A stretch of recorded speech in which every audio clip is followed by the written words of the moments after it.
को sound clarity ठीक अच्छे से आ रही है।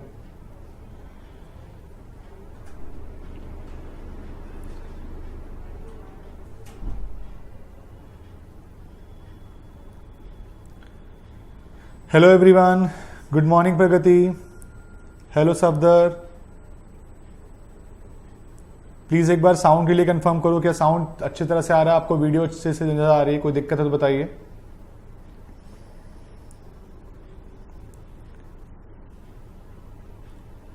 Good good good good.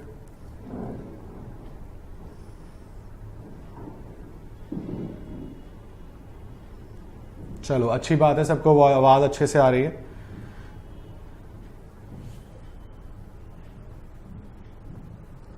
प्रिया सिंह को साउंड की थोड़ी इश्यू है बेटा, एक बार चेक करिएगा।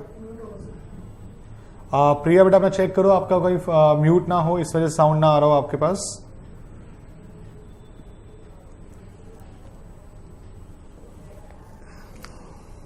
गुड मॉर्निंग सिमरन, good morning.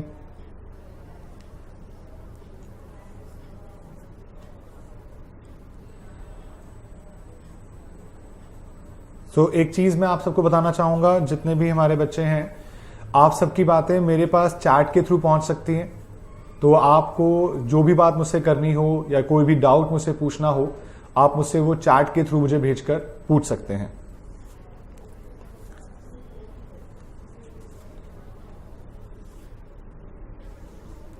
Good morning Shubham. मैं एक अच्छा फीचर आपको बताना चाहूंगा हमारी ऐप का, और वो ये है कि आप इंडिविजुअल जो हमारा इंटरेक्शन है वो बहुत अच्छा हो सकता है इससे। आपका जो भी कोई डाउट होगा वो मैं यहाँ पर रीड कर सकता हूँ अपनी चैट स्क्रीन पर, जो यहाँ पर मेरे पास नीचे है, और इस चैट स्क्रीन के ऊपर जो भी बातें आती हैं वो मैं पढ़कर आपको उसका जवाब दूंगा।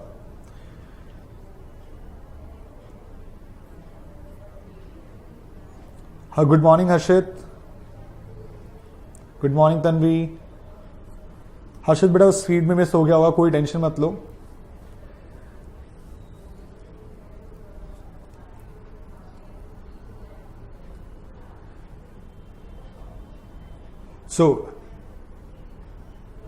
इसमें जितने भी बच्चे हैं हमारे, आई गेस सबने अभी 12th क्लास के एग्जाम पूरे दिए तो नहीं है।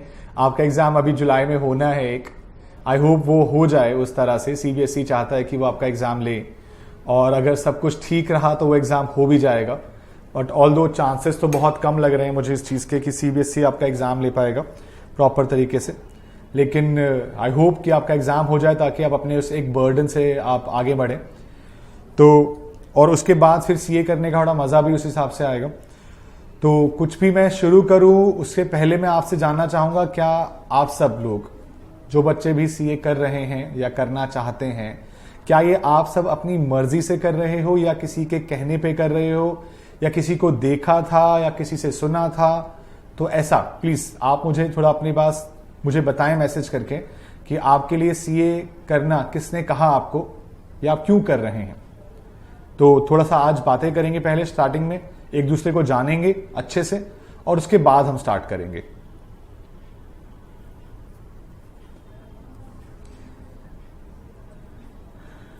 तन्वी ने सिर्फ 11th पास किया है बेटा मर्जी से। देव नारायण कह रहा है अपनी मर्जी से कर रहा हूं। विनीत बेटा चेक करो आपका म्यूट ना हो, कहीं फोन जो है आपका म्यूट ना हो, चेक करिए। आयुष अपनी मर्जी से कर रहा है। हर्षित गुप्ता कहता है मैं पापा के लिए कर रहा हूं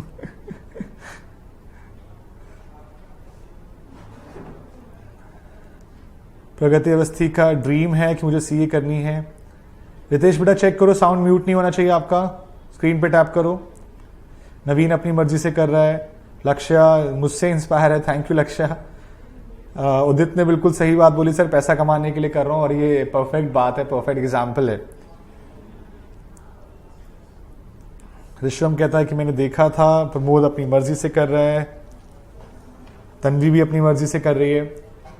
देखो मेरा ये सवाल जो आपसे पूछने का मोटिव है ना, वो ये है क्योंकि आप सबने ना ये बहुत सुना होगा लोगों से कि सीए बहुत मुश्किल कोर्स है, और अगर कोई मुश्किल चीज हम अपनी मर्जी से करते हैं ना तो हम अपना 100% 200% डालने की कोशिश करते हैं। लेकिन अगर वही मुश्किल चीज हम किसी के कहने पर या प्रेशर में करते हैं तो हम उसमें अपने वो एफर्ट नहीं डाल पाते जो हमें एक्चुअली डालने चाहिए। तो सबसे पहले मेन चीज ये है जानना, समझना कि भाई क्या ये आपकी मर्जी से हो रहा है या नहीं हो रहा है। प्रिया सिंह कहती है अमीर बनने के लिए करने हैं और खुद से कर रहा हूँ, ड्रीम है और खुद के लिए कर रहा हूँ, सफदर बोल रहा है। पीयूष कह रहा है सर मैं करप्शन को कम और टैक्स को पे करने के लिए। पीयूष बेटा तुम ये आज ही बोल रहे हो, उसके बाद सब भूल जाओगे इसके बारे में मेरा भी ड्रीम है मम्मी के लिए, संध्या बोल रही है। गुड संध्या। और तो ये कुछ बातें हैं और फिर मैं भी आपको अपने बारे में बताऊंगा कि मैंने क्यों शुरू किया या मैंने कैसे किया। तो कुछ चीजें ऐसी आपको पता चलेंगी आज, ताकि आपका भी इस चीज से थोड़ा सा मोटिवेशन मिले। मैंने अपनी ट्वेल्थ 2005 में की है, यानी कि करीबन आज से 15 साल पहले। और उसके बाद सीए ही ज्वाइन करना क्यों जरूरी था या सीए ही क्यों था, क्योंकि कॉमर्स में अच्छे थे, अकाउंट्स वगैरह पढ़ने में अच्छे थे, तो अकाउंट्स मैथ्स अच्छा था, तो जी प्रैक्टिकली कुछ करना है, थियोरटिकल तो थोड़ा सा डीले है। तो प्रैक्टिकल सब्जेक्ट को लेकर सुना कि भाई सीए से अच्छा कोई कोर्स नहीं है। हाँ मुश्किल है, 2% लोग पास होते हैं, लेकिन माइंड में एक चीज क्लियर थी कि भाई कॉमर्स में इससे अच्छा कोई कोर्स नहीं है। और एक और चीज बोलना चाहूंगा, इससे सस्ता भी कोई कोर्स नहीं है। सस्ता इन द सेंस कि आपकी जितनी फीस आपने इवन अपनी कभी 12th क्लास में एक सब्जेक्ट के लिए पे की होगी, इतनी आपकी पूरी फीस इस सीए फाउंडेशन की है। और ऐसे ही सीए इंस्टीट्यूट की फीस भी इतनी ज्यादा नहीं है इन कंपैरिजन टू आप कोई भी बीबीए या कोई भी कोर्स करते हैं, बीसीए वगैरह, या किसी प्राइवेट कॉलेज से बीकॉम करते हैं, तो उनकी सेमेस्टर फीसेस ही इतनी ज्यादा हेवी होती हैं कि हर पेरेंट्स अफोर्ड नहीं कर सकते। और सीए के अंदर ये वाली चीजें नहीं है। सीए के अंदर आप सेल्फ स्टडी करके भी काम कर सकते हैं और कोचिंग लेकर तो हो ही सकता है, नो डाउट, लेकिन इतना महंगा नहीं है। तो मेरे साथ भी यही दिक्कत थी, फाइनेंशियल इश्यूज हुआ करते थे कि भाई पैसा नहीं है, तो कुछ ऐसा किया जाए जो सस्ता हो और अच्छा हो। तो मैंने भी कभी 2005 के बाद यही सोचकर सीए शुरू किया। 2011 में क्लियर किया। करीबन 5.5 साल मुझे सीए करने में लगे। हमारा उस वक्त एक अलग पैटर्न था, ओल्ड तरीका था। कुछ जैसे आपके एग्जाम अभी अप्रैल में आपने 12th के एग्जाम दिए, मार्च में 12th के एग्जाम दे रहे हो आप, और उसके बाद आप नवंबर में एग्जाम दे सकते हो। हमारे टाइम पे ऐसा नहीं था। हमें पूरा एक साल मिलता था। अगर आपने मार्च में एग्जाम दिए तो अगले एग्जाम अगले मई में होंगे। यानी कि फॉर एग्जांपल अगर आप मार्च 20 में एग्जाम दे रहे हो तो आपका पहला फाउंडेशन, जिसमें हमारे केस में बोलते थे प्रोफेशनल एजुकेशन 1, वो 1 साल के बाद हुआ करता था। फिर उसके 2 साल के बाद अगला और उसके 3 साल के बाद अगला। तो कुछ इस तरह से चलता था। मैं आपको अपने इस अब जो पोजीशन चल रही है, अब जो कोर्स ड्यूरेशन है, उन चीजों के बारे में भी बताऊंगा कि आपका प्रोसीजर का स्टेप क्या रहेगा, आगे कैसे प्रोसीड करोगे, ये सब बातें बताऊंगा। ट्रेनिंग कैसे होती है उस सब के बारे में। तो आज थोड़ा सा इंट्रोडक्शन इसके बारे में होगा पहले स्टार्टिंग में, क्योंकि कुछ भी स्टार्ट करें ना तो पहले एक दूसरे को जान तो लें कि भाई आप कौन है, मैं कौन हूं, मैं क्या करता हूं, आप लोग क्या करते हैं, आपका इंटरेस्ट कैसा है। और जैसे कि आप सब जानते हैं कि मैंने आपको अकाउंट्स का सब्जेक्ट पढ़ाना है, तो उसकी टेंशन तो आप बिल्कुल मत लीजिएगा, क्योंकि मेरा पढ़ाने का तरीका आप सब या तो कुछ देख चुके होंगे या आज देख लोगे, या इवन मैं अपनी हमारी इस ऐप के ऊपर मेरी 2 वीडियोस अपलोडेड है जो सीए फाउंडेशन के डेमोस के रिगार्डिंग है। उन दोनों वीडियोस के अंदर आप मेरा पढ़ाने का तरीका समझ सकते हैं कि मैं सिर्फ बेसिक कॉन्सेप्ट क्लैरिटी के साथ ही पढ़ाता हूं। आपका 11th 12th में आपने क्या पढ़ा, मुझे उससे बिल्कुल मतलब नहीं। मैं बिल्कुल बेसिक्स के साथ, ये मानते हुए कि आज एक जैसे कोई साइंस का स्टूडेंट पहली बार कॉमर्स में घुसा है, एंटर कर रहा है, कुछ इस तरह की बातें करेंगे। हाँ, लेकिन उसके लिए आपको मेरी पहली 2 वीडियोस को जरूर देखना होगा। वो 2 वीडियोस का देखना बहुत जरूरी है। इन केस अगर कोई भी साइंस स्टूडेंट है, वो तो प्लीज ये समझ ले कि आज की क्लास उसके लिए बनी ही नहीं। उसको पहले मेरी 2 वीडियोस को देखना होगा, उसके बाद वो मेरी क्लासेस में बैठना शुरू करे। उसके अलावा आप मेरी कुछ बेसिक वीडियोस भी मेरे YouTube चैनल पे अवेलेबल हैं। जो बच्चे कहीं पर भी साइंस बैकग्राउंड या आर्ट्स बैकग्राउंड या फिर कॉमर्स भूल चुके हैं, मैं कहता हूं आपने 12th में एग्जाम दिया लेकिन आपको नहीं आता, तो कोई दिक्कत नहीं है, आपके लिए हमने हर चीज का प्रिपरेशन कर रखा है। तो बेफिक्र होकर पढ़िएगा मुझसे। उदित का एक क्वेश्चन है, सर बीकॉम ऑनर्स कर सकते हैं? यस बेटा, बीकॉम ऑनर्स कर सकते हैं, बट इस तक पे तो ऑलरेडी वैसे भी कुछ अवेलेबल ही नहीं है।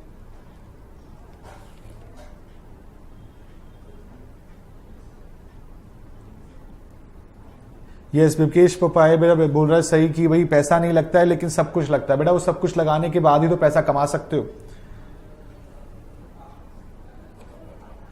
आर्यन, अगर आपको म्यूजिशियन बनना है तो बेटा पेरेंट्स से बात करो, दोनों चीजें अपने साथ ड्रीम को रखो, सीए भी करो और अपने अपने जो ड्रीम है उसको भी पूरा करने की कोशिश करो, क्योंकि अगर आप बिना मन के करोगे ना तो फिर रिजल्ट पॉजिटिव आने बहुत मुश्किल है, क्योंकि आपका इंटरेस्ट इसमें बनेगा तो ही मजा आएगा।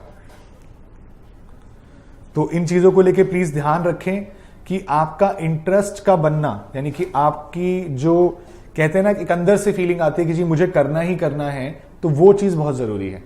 अगर आपके अंदर वो चीज नहीं आएगी तो फिर मुझे बहुत दिक्कत लगेगी कि आपको पढ़ते वक्त वो चीज इंटरेस्ट के साथ मिल रही है या नहीं मिल रही। और सीरियसली ये कोर्स फॉर्मेलिटी करने के लिए नहीं है। फॉर्मेलिटी जो करते हैं उनके रिजल्ट कभी भी पॉजिटिव में कन्वर्ट नहीं हो पाते। तो आपको अगर चाहिए कि आपके नाम के आगे 2 वर्ड चार्टर्ड अकाउंटेंट लगा हो, तो उसके लिए सीरियसनेस, सिंसेरिटी बहुत जरूरी है। पढ़ना ज्यादा नहीं पड़ेगा अगर आप सिंसेरिटी रखेंगे। लोग कहते हैं कि सीए बहुत मुश्किल है, नहीं, ऐसा कुछ भी नहीं है। सीए मुश्किल नहीं है, सीए गलत तरह से करने के तरीके की वजह से मुश्किल है। पढ़ते बहुत बच्चे हैं लेकिन उनके तरीके गलत हैं, मेथड्स गलत हैं। कैसे पढ़ना चाहिए, कितना टाइम देना चाहिए, आपको लगता है जो आपने 11th-12th में किया वही यहां चलेगा, वो पॉसिबिलिटी नहीं है। कोर्स कंटेंट, कोर्स ड्यूरेशन, सब चीजें according to ICI, institute of chartered accountants of India, हमारा मंदिर है बेसिकली। सीए इंस्टीट्यूट हमारे लिए एक मंदिर है, और इस मंदिर के लिए ना हम पॉइंट ये है, हमें उस मंदिर में एंटर करना है, और एंटर करने के लिए ये डिग्री लेनी बहुत जरूरी है।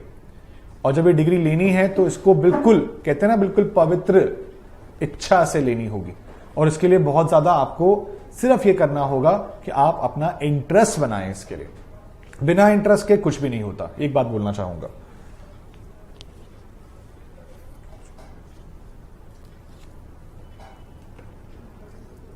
हर्षित गुप्ता, बेटा सब पता चलता रहेगा कितना और कैसे पढ़ना है। मैं बता रहा हूं, नॉर्मल पढ़ना है। आपने अपनी 12th क्लास में जो जनवरी और फरवरी के मंथ में पढ़ा है ना अपने बोर्ड एग्जाम के लिए, उस लेवल को भी अगर आप मीट करोगे ना तो आपका लेवल कंप्लीट हो जाएगा। उतना ही पढ़ना पड़ेगा जितना आपने जनवरी फरवरी में अपने 12th बोर्ड के लिए पढ़ना शुरू किया था। उसमें आप काफी पढ़ते थे, टेस्ट वगैरह देते थे, बहुत सारी क्लासेस करते थे। तो उस लेवल को भी अगर आप अचीव कर लेते हो तो आपकी सीए बहुत आसानी से हो सकती है। एक चीज का ध्यान रखना, यहां पर परसेंटेज मैटर नहीं करती। आप यहां पर 12th के 90% और 50%, 12th में भले ही 90% आए हो, चाहे 12th में 50% आए हो, दोनों को चार्टर्ड अकाउंटेंट बनता हुआ देख सकते हो। मैंने देखे हैं कि हाँ, हर तरह के लोग यहां पर सीए बनते हैं।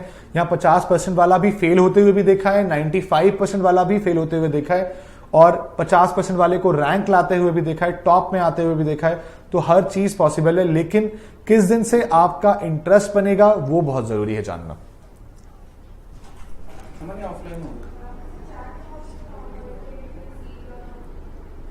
अभी हुआ है, बस मेरा भी हुआ है।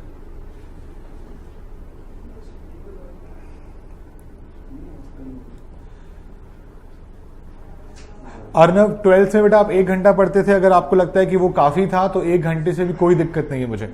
आपका अपना दिमाग हो सकता है जो 1 घंटे में ही आपको वो पावर दे सकता है जो आपको एग्जाम के लिए जरूरी है। तो मुझे इस चीज से कोई दिक्कत नहीं है कि आप 1 घंटा पढ़ेंगे या 2 घंटे पढ़ेंगे या 12 घंटे पढ़ेंगे। पढ़ने को मैंने भी एक बारी अपने टाइम पे 18.5 घंटे एक दिन में पढ़ा हुआ है। इट डिपेंड्स कि आपकी जरूरत क्या है, आपका कोर्स कितना है, आपको रिविजन कितनी करनी है। किसी के लिए 1 रिविजन भी काफी होती है, किसी के लिए 5 रिविजन भी कम होती है। तो इट डिपेंड्स। मैं ये नहीं बोलूंगा कि हर बच्चा सेम है, हाँ कोर्स सेम है, बट हर बच्चे का करने का तरीका अलग अलग है। हम कुछ तरीके आपको सिखाएंगे, कुछ गलतियां ना करें आप वो बताएंगे, आपको बेटर करेंगे, जितना अच्छा हो सके वो आपको दें, और इन चीजों के बेसिस पर आप आगे बढ़ें। मैं अपने लिए बता दूं, मेरे पढ़ाए हुए पिछले बैचेस तक बच्चों के, पिछले बैच की अगर मैं बात करूं तो नवंबर 19 का जो फाउंडेशन का एग्जाम था उसमें जो हाईएस्ट मार्क्स थे अकाउंट्स के अंदर वो 96 थे, और 15 बच्चे ऑल ओवर इंडिया रैंक लेकर आए थे। ऑल ओवर इंडिया रैंक का मतलब टॉप 50 में थे। 15 बच्चे 50 बच्चों के टॉप 50 में थे, यानी कि they have scored very good marks, rank आया। बट लेकिन पॉइंट क्या कि इनका इंटरेस्ट है। यही इंटरेस्ट आपका होगा तो बहुत सही लगेगा, बहुत मजा आएगा पढ़ने में। अब धीरे धीरे करके और बच्चे भी हमारे साथ जुड़ रहे हैं। मैं एक बार उन सबको बता दूं बेटा, मैं फिर से इंट्रोडक्शन दे दूं, मेरा नाम जितिन त्यागी है, ताकि जो बच्चे अभी अभी जुड़े हैं उनके बारे में हम डिस्कस कर पाए।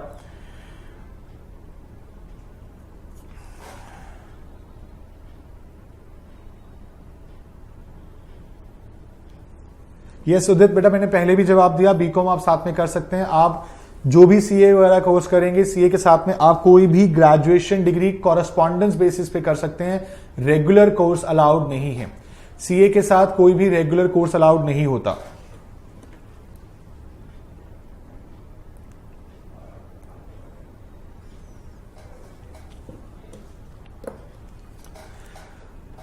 सो पॉइंट इस चीज ये का कि आप सबको ध्यान इन्हीं चीजों का रखना होगा कि आपका इंटरेस्ट डेवलप होना चाहिए। अच्छा, अब मैं थोड़ा सा आपको पहले सीए कोर्स के बारे में बता दूं। भैया स्क्रीन पे रखना मुझे एक बार लेके।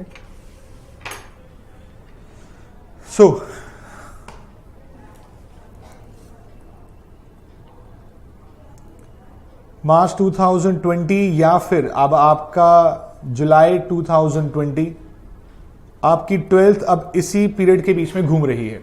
आपने एग्जाम दे दिए हैं, किसी के एग्जाम अभी कुछ एक आधा बचा होगा, 2 बचे होंगे, वटएवर जो भी बचे हैं, मेरी तरफ से आप सब अब 12th पास हो। मेरी तरफ से आप 12th पास हो, क्योंकि आज आप मेरी क्लास में बैठे हो तो इसका मतलब आप सीए करना चाहते हो। और अगर किसी के प्रेशर में भी कर रहे हो तो बेफिक्र रहो, इंटरेस्ट इतना बना दूंगा कि आपको अपने आप लगेगा कि हाँ सीए करना हमारे लिए जरूरी है। ठीक है। सो नाउ उसके बाद अब जब आप 12th कर रहे हो तो बेटा इसके बाद आपका, मैं आपको सब कुछ बेसिक से लेके चल रहा हूं, आपको उसको डिटेल में बताने वाला हूं। आपको नोट करना है, नोट कर लीजिएगा। ये आपके कोर्स के करिकुलम के बारे में बताएगा कि आपका कोर्स किस तरह से डिजाइंड है। तो 12th करने के बाद आपका सबसे पहले जो है सीए फाउंडेशन है। सीए फाउंडेशन आपसे आपका 11th 12th और कुछ एक्स्ट्रा आपको सिखाने की बात करता है। It's a kind of a entrance test. पहले ये एंट्रेंस टेस्ट ऑब्जेक्टिव हुआ करता था, जिसको सीपीटी बोलते थे, कॉमन प्रोफिशिएंसी टेस्ट। अब इसका नाम बदल गया है सीए फाउंडेशन, और इसके नाम रेगुलर बेसिस पे बदलते रहते हैं। सीए इंस्टीट्यूट हर 10 साल के अंदर कोर्स में चेंज लेकर आता है। तो अब सीए फाउंडेशन है। मैंने कभी जब किया था तो सीए PE1 था, प्रोफेशनल एजुकेशन 1, फिर उसके बाद सीपीटी आ गया और फिर अब है सीए फाउंडेशन। और आई होप आप सब अपना सीए फाउंडेशन का एग्जाम नवंबर 2020 में देंगे। आई होप सब कुछ कंडीशन ठीक हो जाएंगी, कोरोना का पोजीशन खत्म हो जाएगी, ये सब चीजें हट जाने के बाद आप सब सीए फाउंडेशन का एग्जाम नवंबर 2020 में देंगे। अच्छा, नवंबर 2020 में आप जब एग्जाम देंगे तो उसके बाद आप सबका रिजल्ट आएगा जनवरी 2021 में, यानी कि करीबन 2 महीने का टाइम मिलता है। आपकी 2 महीने प्रॉपर ऑफ होते हैं, छुट्टियां होती हैं। अब उन 2 महीने के अंदर वो आपकी मर्जी है कि आप नेक्स्ट लेवल, अगर आपको लगता है कि आपके एग्जाम बहुत अच्छे हुए हैं तो आप अपनी नेक्स्ट लेवल की तैयारियां शुरू कर सकते हो, या फिर आप रिजल्ट आने के बाद शुरू कर सकते हो। अच्छा, जब रिजल्ट आता है जनवरी 2021 के अंदर, उसके बाद से आप एंटर करते हो कहां पर, सीए इंटरमीडिएट में।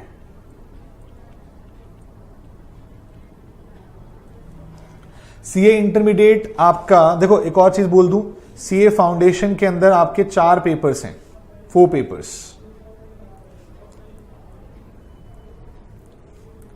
और उसके बाद आपका जब सीए इंटरमीडिएट शुरू होता है तो सीए इंटरमीडिएट के अंदर 8 पेपर्स हैं। और इन 8 पेपर को इंस्टीट्यूट 2 तरह से ले सकता है। एक 4-4 करके, यानी कि एक बार 4 दो, फिर अगली बार 4 दो, या फिर आप एक साथ भी 8 दे सकते हो। पेपर इंस्टीट्यूट के जो फिक्स टाइमिंग्स हैं, फिक्स मंथ हैं, उसके अकॉर्डिंग ही होते हैं। एक होते हैं मई मंथ में और एक होते हैं नवंबर मंथ में। इस बार मई मंथ के एग्जाम नहीं हो पाए हैं अब तक, जस्ट बिकॉज ऑफ, आप जानते हैं सिचुएशन कैसी है पूरी दुनिया के अंदर। उस वजह से अभी तक हमारे इंडिया में सीए के एग्जाम मई में नहीं हुए हैं, जो कि पहले जून के लिए पोस्टपोन्ड हुए थे और अब वो जुलाई अगस्त के लिए पोस्टपोन्ड हो गए हैं। और अगर एग्जाम हो गए तो अच्छी बात है, नहीं हुए तो शायद वो नवंबर में ही होंगे। जिन बच्चों का भी नवंबर अटेम्प्ट था, अगस्त या मई जून अटेम्प्ट था, वो नवंबर में ही हो सकता है अगर इन केस सिचुएशन सही नहीं हुई तो। अच्छा, ये 8 पेपर आप लोग कब दे सकते हैं? आप दे सकते हैं पहली बार 2021 में, नवंबर 2021 में। इसमें आप 4 दीजिए या 8 दीजिए, वो आपकी मर्जी है। अगर आप नवंबर 2021 में नहीं देना चाहते, देखो ध्यान सुनना, जनवरी के बाद नवंबर तक कम से कम 9 मंथ्स का गैप आपको मिलेगा। 9 मंथ्स होंगे तब जाकर आप नवंबर 2021 का एग्जाम दे सकते हैं। जनवरी के रिजल्ट के बाद ना एक रजिस्ट्रेशन कराना होता है। अगर रजिस्ट्रेशन कराते कराते आप इतने लेट हो गए कि आपके पास 9 महीने नहीं हैं, तो आप नवंबर 2021 का एग्जाम नहीं दे पाएंगे। अच्छा, अगर आप नवंबर 2021 में 8 पेपर देते हैं तो उसके अकॉर्डिंग, या फिर अगर आप 4 देते हैं तो आपके पास अगला ऑप्शन आएगा देने का मई 2022 का। 2022 में आपके एग्जाम होंगे। जब ये क्लियर कर लेंगे, जब इसका रिजल्ट आएगा, तो इसका रिजल्ट आएगा जनवरी 22 में। और अगर आपने मई में दिया होगा तो इसका रिजल्ट आएगा जुलाई या फिर अगस्त 22 में। बात समझ में आ रही है? और फिर यहां से आपका सीए फाइनल शुरू होगा। यहां से क्या शुरू होगा? सीए फाइनल, जो लास्ट पैटर्न है। तो आप एक चीज देख सकते हो, अभी तक अगर मैं आपको बोलूं तो सीए फाउंडेशन में आपका टाइम कितना लगेगा? 6 महीने का। उसके बाद सीए इंटरमीडिएट में लगता है 9 मंथ्स या फिर 15 मंथ्स। मैं कोशिश कर रहा हूं आपको समझाने की कि आपको क्या क्या चीजें पता होनी चाहिए। आई होप आपको पता होंगी कुछ बातें, लेकिन सारी बातें पता होनी जरूरी हैं। तो 9 मंथ्स और 15 मंथ्स, जो भी आपका बेस्ट टाइम आपको लगे उसके अकॉर्डिंग। अगर यानी कि फाउंडेशन के 6 महीने हो गए, फिर अगले 9 महीने की 1.5 साल, 1.5 जो 9 और 6 15 महीने, 1.25 साल के अंदर आप सीए इंटरमीडिएट को क्लियर कर सकते हैं। पॉइंट समझ में आ रहा है? यानी कि करीबन 1.5 साल के अंदर अंदर आप सीए इंटरमीडिएट को क्लियर कर सकते हैं अपनी 12th पास करने के बाद। और फिर सीए फाइनल आता है। सीए फाइनल के अंदर आपकी शुरू होती है ट्रेनिंग। वो ट्रेनिंग करीबन 2.5 साल की है। कुछ कुछ केसेस में 2.5 से 3 साल की भी बन जाती है, यानी कि मैं 2.5 साल तो ट्रेनिंग बोलूंगा ही बोलूंगा।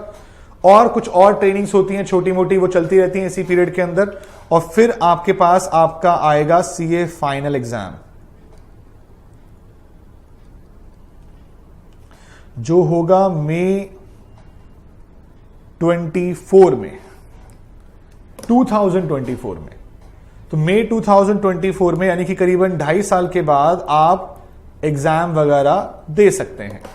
ये 2 साल 2.5 साल ये इंस्टीट्यूट चेंज भी करता रहता है कि 2 साल की ट्रेनिंग के बाद एग्जाम दे दो, कुछ इस तरह के पैटर्न है। मतलब 2.5 साल ये। तो ऊपर लगे कितने महीने? 15 महीने। नीचे कितने महीने मैंने आपको बोले? 30 महीने, यानी कि 45 मंथ्स। और सब कुछ मिला मिलू के मैं आपको बोलूं तो ये कोर्स आपका 4 से 4.5 साल का है। सब्जेक्ट टू, मतलब एक कंडीशन है कि आप पास होते रहें, और पास होने के लिए ही आप यहां बैठे हैं। आप ये बात का ध्यान रखिएगा। तो टोटल मिलाकर 4.5 साल का कोर्स है जो अब शुरू होगा, और यहां से लेकर सीए फाइनल तक आपका चलेगा। अच्छी बात यह है कि अकाउंट्स का पेपर सीए फाउंडेशन में भी है, सीए इंटरमीडिएट में भी है और सीए फाइनल में भी है। टोटल मिलाकर 4 बार आएगा। 4 बार कैसे? सीए फाउंडेशन में 1 पेपर है, सीए इंटरमीडिएट में 2 अकाउंट्स के पेपर होते हैं, और सीए फाइनल में 1 पेपर होता है। तो टोटल मिलाकर 4 बार आपको अकाउंट्स पढ़नी है, यानी कि करीबन इस तरह से करके। अच्छा, एक और चीज बता दूं, सीए फाइनल के अंदर भी 8 पेपर्स होते हैं। उसके बाद जब आप सीए बन जाते हैं तो सीए फाइनल के बाद जो हमारा इंस्टीट्यूट है आईसीआई, वो आप सबके लिए कैंपस प्लेसमेंट भी अरेंज करता है। यस, कैंपस प्लेसमेंट भी अरेंज करता है। और मैं आपको बता दूं, आईसीआई के थ्रू, आईसीएआई के थ्रू, मैं वैसे बाहर से नहीं बोल रहा, सीए इंस्टीट्यूट के थ्रू जो अब तक का हाईएस्ट पैकेज है वो 76 लाख रुपीस पर एनम का पैकेज लगा हुआ है। यानी कि आप देख सकते हैं 76 लाख रुपए, कितना होता है 76 लाख रुपए पर मंथ में? अगर मैं डिवाइड करूं तो क्या लगता है आपको? करीबन 6.5 लाख रुपए महीना, करीबन 6 लाख प्लस का आपका मंथली अमाउंट सैलरी का मिल चुका है, हाईएस्ट अमाउंट मिल चुका है ये वाला। और ये डिपेंड करते हैं किस चीज के ऊपर, कि सीए फाइनल में आपके कितने अच्छे मार्क्स हैं और आपने कितनी अच्छे से ट्रेनिंग की है। तो ये सारी बातें डिपेंड करती हैं आपकी अच्छी जॉब पे। और सोचो ये कौन जॉब लगा के दे रहा है आपको, आपका खुद का इंस्टीट्यूट लगा कर दे रहा है।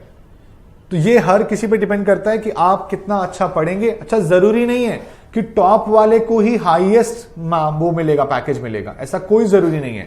बहुत चीजें फैक्टर डिसाइड करती हैं, आपके मार्क्स भी डिसाइड करते हैं, आपने जो काम सीखा है वो भी डिसाइड करता है, जो ट्रेनिंग में आप काम सीखेंगे, आप ट्रेनिंग कहां से कर रहे हैं, ये भी बहुत डिसाइड करता है। साथ में आप चाहें, मैं जिन बच्चों का भी डाउट है इस चीज को लेकर कि सर हम रेगुलर कॉलेज कर सकते हैं नहीं कर सकते हैं, बेटा आप कर सकते हैं, लेकिन जिस वक्त आपकी ट्रेनिंग होगी उस वक्त पे आप रेगुलर कॉलेज नहीं कर सकते। आपको कुछ प्लानिंग बताई जाएंगी इस चीज के रिगार्डिंग कि आप अपना कॉलेज, रेगुलर कॉलेज और सीए कोर्स एक साथ कैसे मैनेज कर सकते हैं। ये पॉसिबिलिटीज भी हैं हमारे पास, हम देखेंगे इसके अकॉर्डिंग कि आप किस किस तरह से उसको कर पाएंगे साथ में। ठीक है बेटा, तो बेसिकली ये मैंने आपको बताया जो हमारा सीए का कोर्स ड्यूरेशन रहेगा, आपका किस किस तरह से आप आगे बढ़ेंगे। पहले सीए फाउंडेशन आएगा, उसे क्लियर करोगे, सीए इंटरमीडिएट में पहुंचोगे, फिर ट्रेनिंग शुरू हो जाएगी, ट्रेनिंग के बाद आपका आएगा सीए फाइनल। और ये सारा कुछ मिलाकर जो टाइम है वो 4 से 4.5 साल का है, और इस 4.5 साल के बाद आपको सीए की डिग्री मिलेगी। और सीए इंस्टीट्यूट भी आपके लिए जॉब प्लेसमेंट के लिए कैंपस प्लेसमेंट का ऑप्शन रखेगा। उसके अलावा हाँ, एक और चीज मैं बोलना चाहूंगा, सीए बन जाने के बाद आप क्या क्या कर सकते हैं, क्योंकि काफी चीजों बच्चों के माइंड में डाउट रहता है। आप जॉब कर सकते हैं, जॉब किसी भी प्राइवेट सेक्टर में हो सकती है, पब्लिक सेक्टर में हो सकती है, किसी तरह की भी जॉब हो सकती है। आप किसी गवर्नमेंट कंपनी में भी जॉब कर सकते हैं, आप किसी बैंक के मैनेजर भी बन सकते हैं। तो हर तरह की जॉब अवेलेबल है जहां जहां पर सीए की रिक्वायरमेंट है। उसके अलावा आप अपनी प्रैक्टिस कर सकते हैं। प्रैक्टिस का मतलब अपना काम कर सकते हैं, आप लोगों को अपनी सर्विसेज दे सकते हैं, आप अपने क्लाइंट बना सकते हैं, उनसे उस सर्विसेज के बदले में पैसे ले सकते हैं।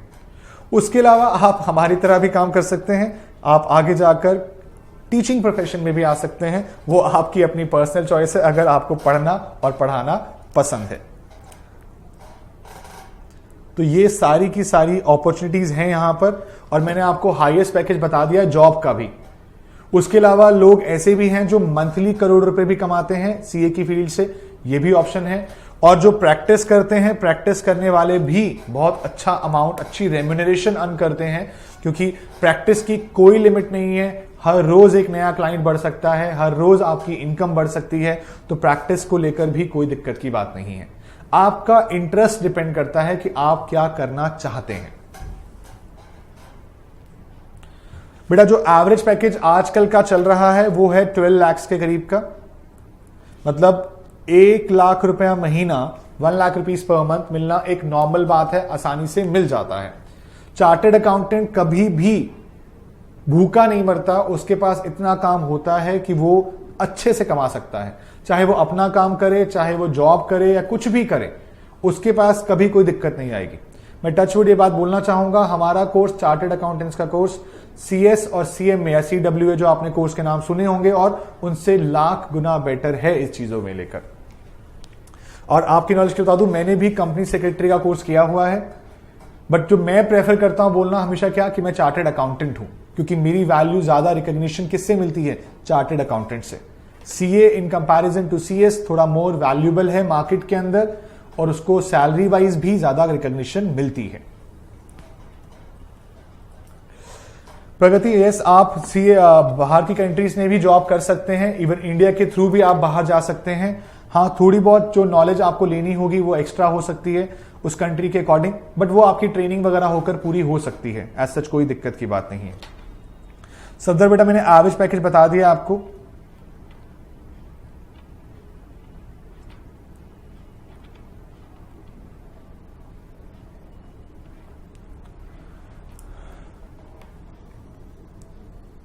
चेंज करने का मतलब किससे कह रहे हो बेटा, जॉब से प्रैक्टिस में जाने की बात कर रहे हो, तो हाँ, आप चेंज कर सकते हो, आप कभी भी अपना प्रोफेशन चेंज कर सकते हो, कोई दिक्कत की बात नहीं है। आपको लगता है जी मुझे अपना काम करना है, लेकिन अभी मैं इनिशियली इतने मेरे पास फाइनेंशियल इश्यूज हैं, तो मैं पहले जॉब करना चाहता हूं, तो जी पहले जॉब करिए, अपना अच्छा खासा पैसा सेव करिए और फिर आइए प्रैक्टिस के अंदर। कितने लोग ऐसे ही करते हैं? यस उदित, मैंने जवाब दिया आपकी बात का इस चीज के रिगार्डिंग।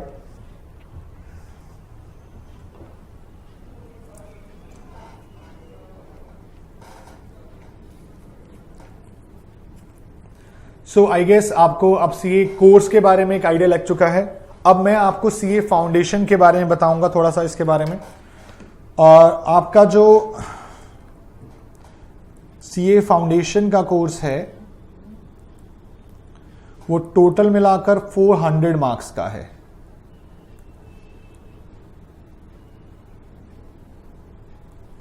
कितने मार्क्स का है आपका?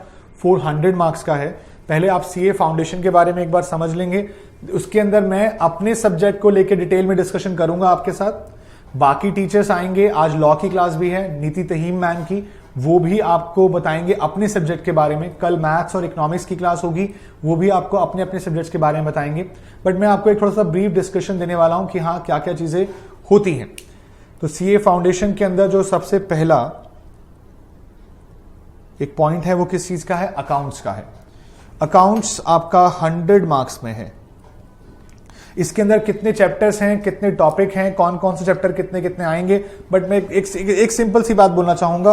आएगा 11th क्लास का, 12th क्लास का और कुछ एक्स्ट्रा जो आपको सिखाया जाएगा आगे बढ़ने के लिए। तो 11th क्लास 12th क्लास है और साथ में कुछ एक्स्ट्रा है। मैं पहले वो बता रहा हूं जो आपने पढ़ रखा है।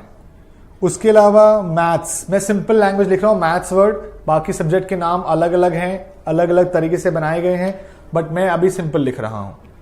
मैथ्स भी बेटा 100 मार्क्स का है। अच्छा एक चीज बोलना चाहूंगा, अकाउंट्स का पेपर सब्जेक्टिव होता है। सब्जेक्टिव का मतलब पूरा प्रॉपर क्वेश्चन सॉल्व किया जाएगा, जैसे आज तक आप करते आए हैं वैसे ही होगा। लेकिन अगर मैं बात करूं मैथ्स की, अगर मैं बात करूं किसकी? मैथ्स की, तो मैथ्स का पेपर ऑब्जेक्टिव होता है। ऑब्जेक्टिव का मतलब आपके एमसीक्यू क्वेश्चंस आएंगे, आपको उन्हें सॉल्व करना होगा, टिक करना होगा, इस तरह से चलेगा।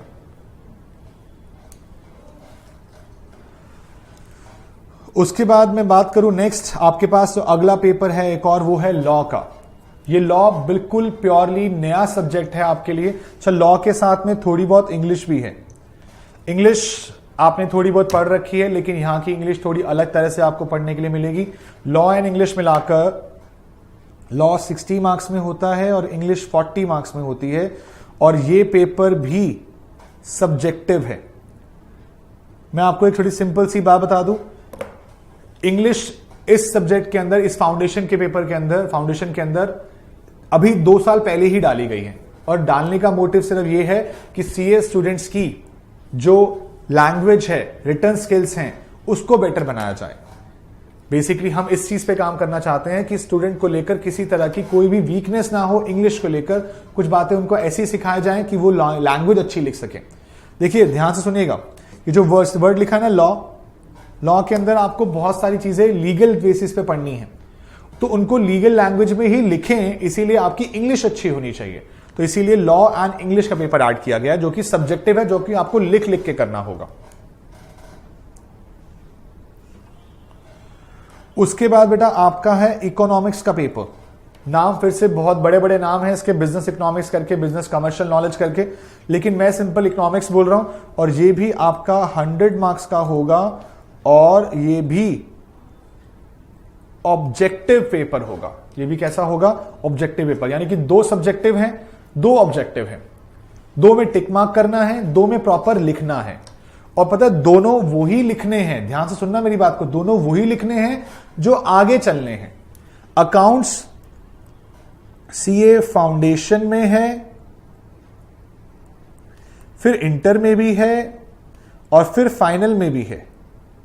सेम लॉ भी सीए फाउंडेशन में है, इंटर में भी है, और फिर फाइनल में भी है।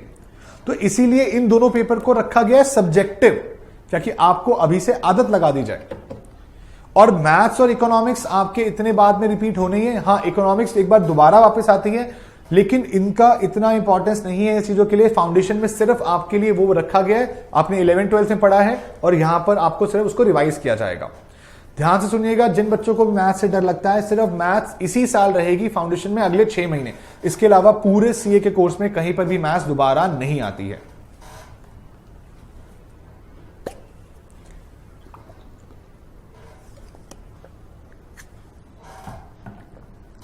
बेटा नेगेटिव मार्किंग को लेके आपके ऑब्जेक्टिव टीचर्स जो आएंगे मैथ्स के और इकोनॉमिक्स के, वो आपको बहुत बेटर बताएंगे इसके बारे में कितनी नेगेटिव मार्किंग है। मैं उनके पेपर की और डिटेल डिस्कशन नहीं करूंगा आपके साथ, मैं अपने पेपर की डिटेल डिस्कशन करूंगा और मैं आपको दिखाना चाहूंगा कि जो एक्चुअली सीए इंस्टीट्यूट का फाउंडेशन का पेपर है वो किस तरह से डिजाइंड है।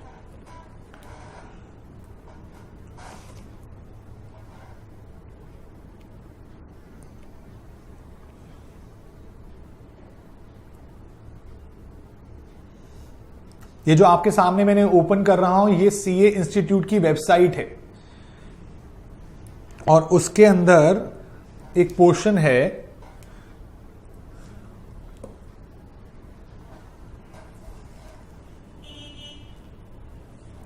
प्रगति। बेटा हर चीज स्टेप मार्किंग होती है प्रॉपर तरीके से, तो ऐसी कोई डरने वाली बात नहीं है। प्रॉपर स्टेप मार्किंग के मार्क्स मिलते हैं।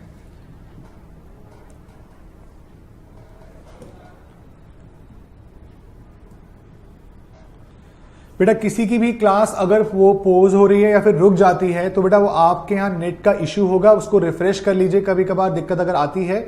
अदरवाइज हमारे यहां से बिल्कुल सही तरह से लाइव स्ट्रीम हो रहा है, कोई दिक्कत की बात नहीं है।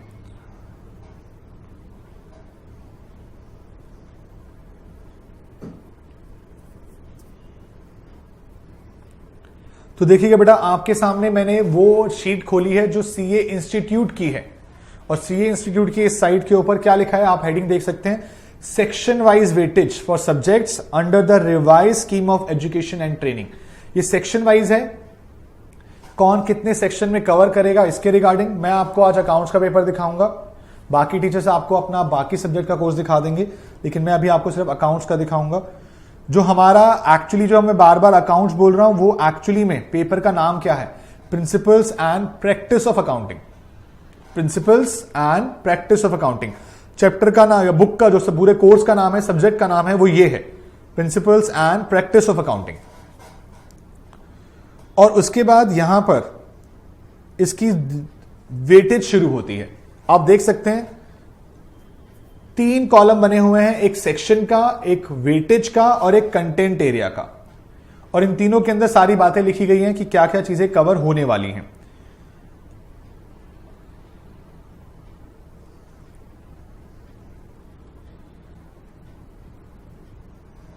आदित्य मुझे आपका क्वेश्चन मिला नहीं बेटा, एक बार दोबारा भेज दीजिए आपका क्वेश्चन क्या है। तो बेटा सेक्शन 1 में अंदर 5 से 10% की वेटेज है, यानी कि 5 से 10% के अंदर मैं आपको बोलना चाहूंगा, पहला वर्ड ही आप देख रहे हो थ्योरेटिकल फ्रेमवर्क, यानी कि 5 से 10 मार्क्स की थ्योरी आती है मैक्सिमम।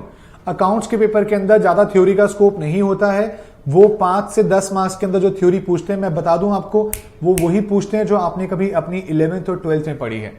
तो 11-12 की जो थ्योरी थी वही आपके एग्जाम में रिपीट होती है 5 से 10 मार्क्स के अंदर। चैप्टर के नाम आप देखना चाहो देख सकते हो। तो meaning and scope of accounting, accounting concept, principle conventions, accounting terminology, capital and revenue expenditure, accounting policies, accounting as a measurement discipline, accounting standards, Indian accounting standards, concepts and objectives.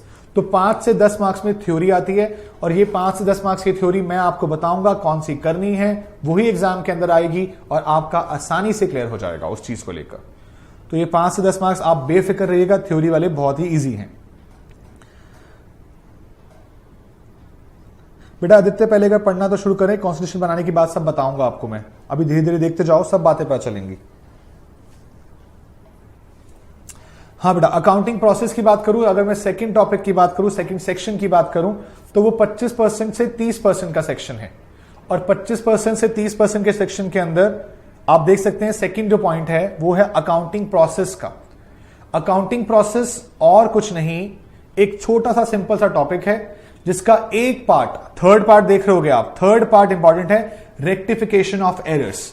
और मैं आपको बता दूं, मैं अपना कोर्स भी इसी chapter के साथ स्टार्ट करता हूं, रेक्टिफिकेशन ऑफ एरर्स के साथ, क्योंकि ये चैप्टर 11th क्लास में था जो कि आपकी बेसिक जर्नल एंट्रीज के बारे में बात करता था। तो मैं इसी रेक्टिफिकेशन ऑफ एरर्स के साथ ही आपका अपना टॉपिक स्टार्ट भी करूंगा। अच्छा, 25 से 30 मार्क्स का है रेक्टिफिकेशन ऑफ एरर। आज तक हाईएस्ट जो आया है वो 14 मार्क्स में आया हुआ है। 14 मार्क्स में 2 क्वेश्चन आए थे, एक 4 मार्क्स का और एक 10 मार्क्स का। तो उस लेवल तक के क्वेश्चन को हमने कवर किया हुआ है। उसके अलावा तो थर्ड है वो है bank reconciliation statement, BRS। Bank reconciliation statement भी आपने अपनी 11th क्लास में पढ़ा हुआ है। ये भी एग्जाम के अंदर 10 मार्क्स तक एग्जाम के अंदर आता है। और अच्छी बात यह है, अब तक के हुए CA फाउंडेशन के 4 पेपर्स, मई 2018, नवंबर 2018, जून 2019, जून में लास्ट ईयर भी एग्जाम जून में हुए थे इलेक्शंस की वजह से, उसके अलावा नवंबर 2019 और इस बार का अब तक हुआ नहीं है। तो इन 4 पेपर्स के अंदर चारों बार BRS 10-10 मार्क्स में एग्जाम में आया है।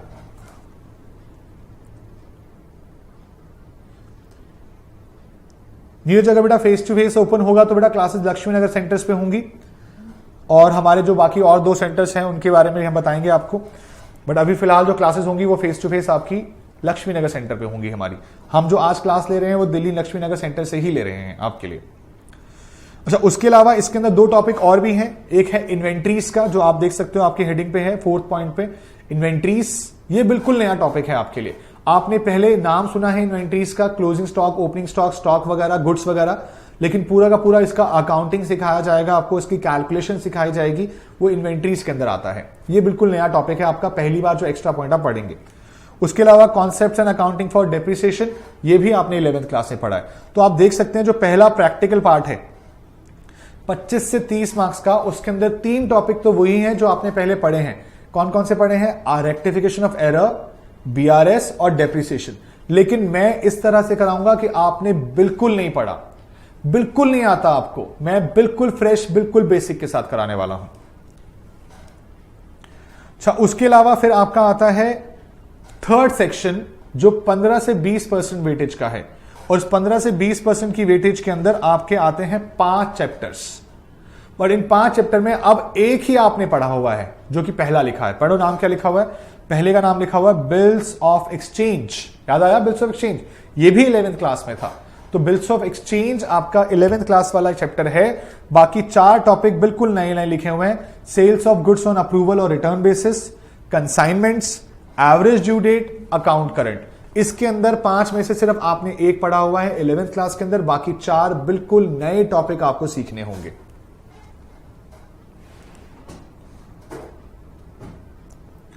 फिर आता है बेटा सबसे मेन इंपॉर्टेंट सेक्शन, सबसे ज्यादा वेटेज वाला सेक्शन, वो है 30 to 40% का, और इसके अंदर 3 टॉपिक कवर होते हैं। और इन 3 टॉपिक की अगर मैं बात करूं तो बहुत ध्यान सुनिएगा, इन 3 टॉपिक के अंदर आपका कवर होता है फाइनल अकाउंट्स। 11th क्लास में पढ़ा था फाइनल अकाउंट्स, यस। उसके अलावा फिर आपका कवर होता है पार्टनरशिप, पार्टनरशिप बुक्स, जो आपने पार्टनरशिप पढ़ी थी 12th क्लास में, लेकिन पूरी पार्टनरशिप नहीं है, एक चैप्टर नहीं है 12th का, डिसोल्यूशन ऑफ पार्टनरशिप फर्म। वो 12th वो फाउंडेशन में नहीं है, वो CA इंटरमीडिएट में है। यानी कि यहां पर आपका पार्टनरशिप आएगा, लेकिन सिर्फ रिटायरमेंट डेथ तक आएगा। हाँ, थोड़ा सा लेवल बढ़ जाएगा, ऑब्वियस सी बात है। जो बातें मैंने आपको बताई है, इन सब में आप सबके 11th 12th बिल्कुल सेम नहीं है, उसके लेवल बढ़कर आएंगे। ऑब्वियस सी बात है, CA करने आए हो तो कुछ एक्स्ट्रा ही सीखोगे। और उसके अलावा एक और टॉपिक आपका फेवरेट याद है आपको, not for profit organisation, NPO, जिसको लेकर आप कहते थे कि भाई तो मेरा बहुत ही प्यारा टॉपिक है, तो NPO भी है। तो 3 मेजर टॉपिक।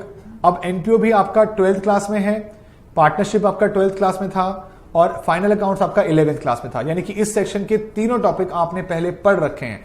लेकिन मैं फिर से बोलूंगा कि लेवल इंक्रीज है, लेवल बढ़कर आएगा आपके सामने। और उसके अलावा जो फाइनल है 5th सेक्शन के अंदर, वो है 10 से 15% का। वो 10 से 15% का आपका फिर से आपका पुराना टॉपिक है, इशू ऑफ शेयर्स और डिबेंचर्स के बारे में। यस, 10 से 15% वेटेज के अंदर शेयर्स एंड डिबेंचर्स। कंपनी की बुक थी ना आपकी 12th क्लास में, जिसमें इशू ऑफ शेयर पढ़ा, इशू ऑफ डिबेंचर पढ़ा, रिडम्पशन ऑफ डिबेंचर पढ़ा। अच्छी बात यह कि रिडम्पशन नहीं है, सिर्फ issue of shares and issue of debentures है। तो ये है आपका कोर्स जो आपने अगले आने वाले टाइम के अंदर पढ़ना है। हमारा कोर्स करीबन 60 क्लासेस लेगा, जो हम अपने आने वाले टाइमिंग में 2 आवर्स ईच TTS में करेंगे। अगर हमें जरूरत लगेगी तो हम संडेज में या किसी और भी दिन क्लासेस एक्स्ट्रा लेकर आपका कोर्स कराएंगे, बट कम से कम 60 classes into 2 hours each, 120 hours मुझे चाहिए। मैं अकॉर्डिंगली टाइम जितना चाहिए होगा उसके अकॉर्डिंग अरेंज करता रहूंगा और आपकी क्लासेस को चलाऊंगा। आई बात समझ में?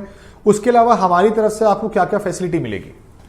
हमारी तरफ से जब कोर्स कंप्लीट होगा या इवन कोर्स के ड्यूरेशन में तो आपके टेस्ट वगैरह होंगे ही होंगे, उसके अलावा हम रिवीजन क्लासेस भी लेकर आते हैं। रिवीजन क्लासेस का मतलब कोर्स खत्म होने के बाद आपको रिवीजन क्लासेस दी जाएंगी लाइव ऑन यूट्यूब चैनल। आप लाइव घर बैठे बैठे हमारे सारे चैप्टर्स को रिवाइज कर सकते हैं। ऑल्दो आप देख सकते हैं इस वक्त पे भी हमने अपने जुलाई अगस्त वाले बच्चों के लिए भी लाइव क्लासेस शुरू कर रखी हैं रिवीजन बेसिस पर। तो आप सबको वो क्लासेस मिलेंगी। आपके मॉक टेस्ट होंगे, जब आपका कोर्स खत्म हो जाएगा तो आपके मॉक टेस्ट होंगे।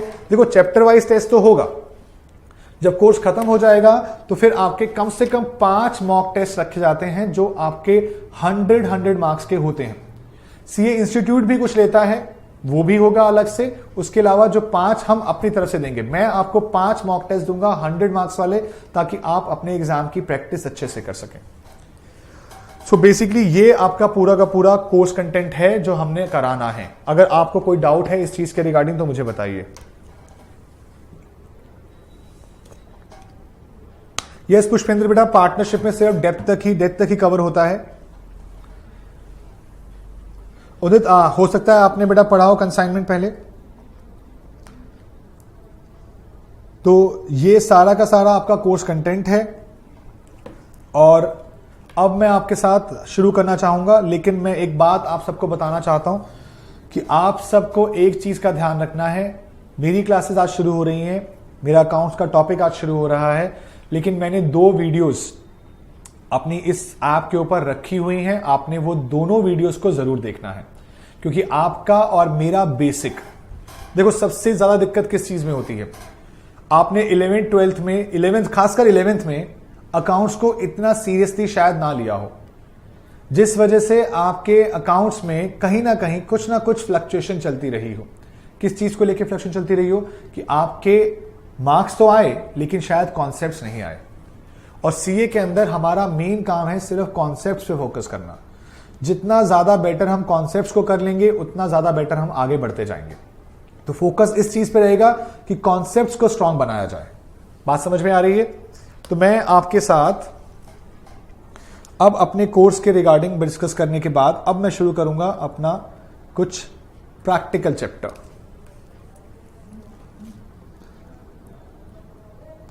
आप सब हेडिंग डालेंगे अपने पास।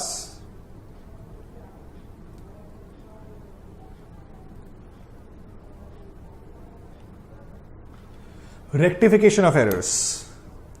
और एग्जाम के अंदर ये 4 मार्क्स से लेकर 14 मार्क्स तक एग्जाम में आया हुआ है।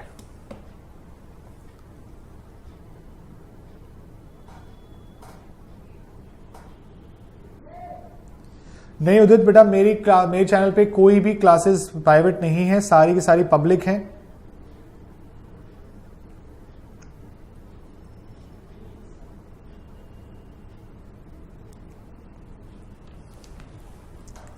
अच्छा, मुझे कोई बच्चा बताए रेक्टिफिकेशन का मीनिंग क्या होता है, क्योंकि अब हमने चैप्टर शुरू कर दिया है, वो 4 से लेकर 14 मार्क्स तक एग्जाम में आया भी हुआ है। तो मुझे बताइए आप कि रेक्टिफिकेशन ऑफ एरर्स में रेक्टिफिकेशन का क्या मतलब है। कोई बच्चा मुझे रेक्टिफिकेशन का मतलब बताए, क्योंकि हमें पहले जानना है कि आप कितना समझते हैं चीजों को। तो बेटा मुझे बताइए रेक्टिफिकेशन का क्या मतलब होता है।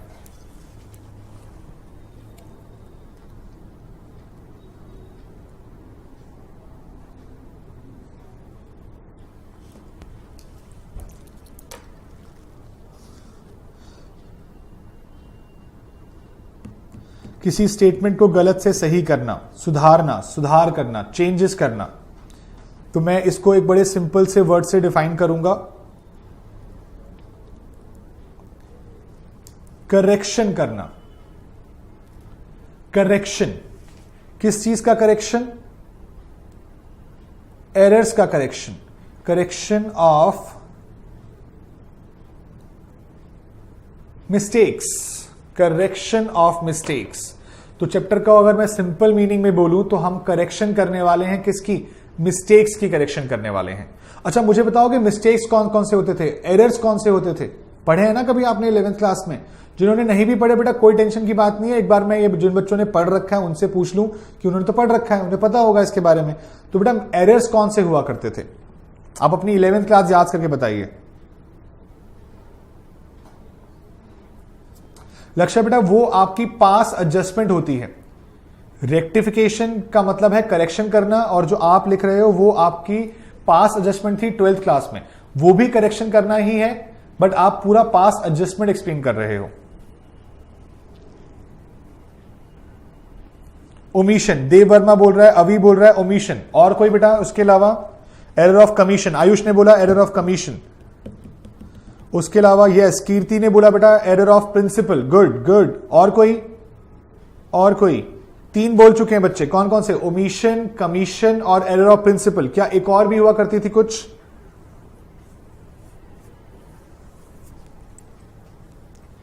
बताइए बताइए प्लीज, जल्दी से बताइए। एक और एरर भी था। कमीशन बोल चुके हैं बेटा सब। आप बताओ इसके अलावा और कौन सा ऑप्शन था? यस, नीरज ने बताया कॉम्पनसेटिंग एरर्स। कॉम्पनसेटिंग एरर्स भी था जो हमारे पास वहां पे कवर हुआ करता था। तो मैं बेसिकली रेक्टिफिकेशन ऑफ एरर्स को अब डिवाइड करूंगा आपके सामने 2 पार्ट के अंदर। या बेसिकली रेक्टिफिकेशन एरर को क्या डिवाइड करूं? मैं करता हूं क्लासिफिकेशन ऑफ एरर्स।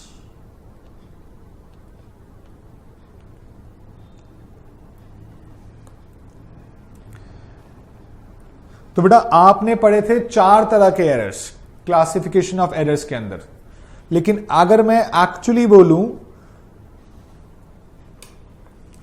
तो 2 पार्ट के होते हैं, 2 तरह के होते हैं।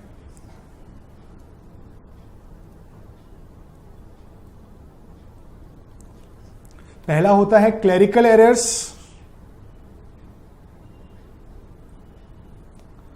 और दूसरा होता है एरर ऑफ प्रिंसिपल।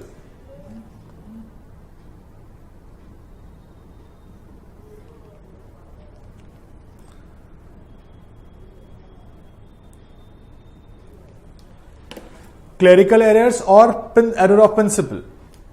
और क्लेरिकल एरर्स फर्दर डिवाइड होता है 3 पार्ट में।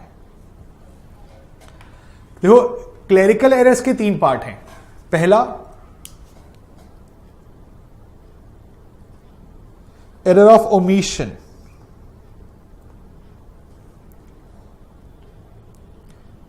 एरर ऑफ कमीशन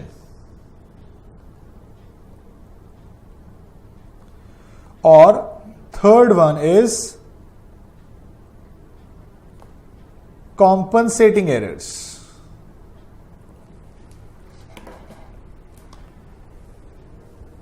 कौन कौन से बोलूंगा बेटा? Error of omission, error of commission और उसके अलावा compensating errors.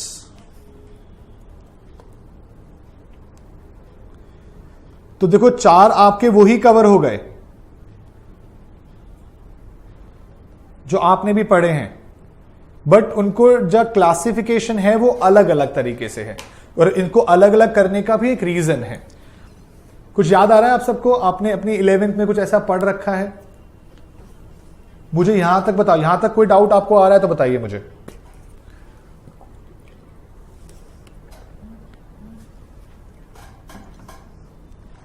Aditya, error in trial balance जो है वो क्लासिफिकेशन ऑफ एरर नहीं है, is a type of error, कि वो किस एरर में कवर होगा, कैसे कैसे किया जाएगा। जो मेन क्लासिफिकेशन है या मेन टाइप्स बनते हैं वो इस तरह के बनते हैं।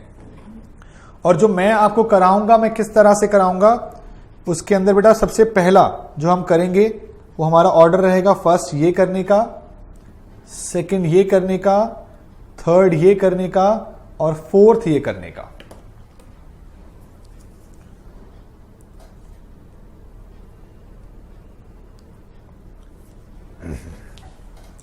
यहां तक कोई डाउट तो नहीं आपको? क्लियर है यहां तक की बातें?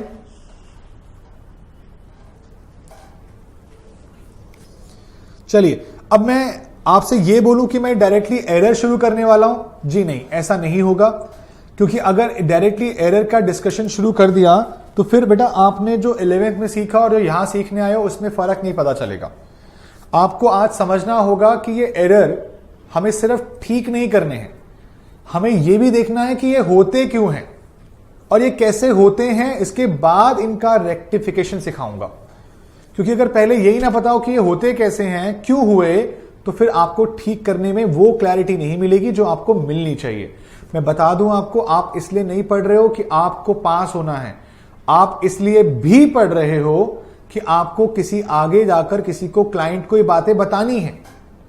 और आप क्लाइंट को तुक्के में बात नहीं बताओगे या फिर ऐसे ही नहीं किसी हाथ थोड़ी सी बता दिया।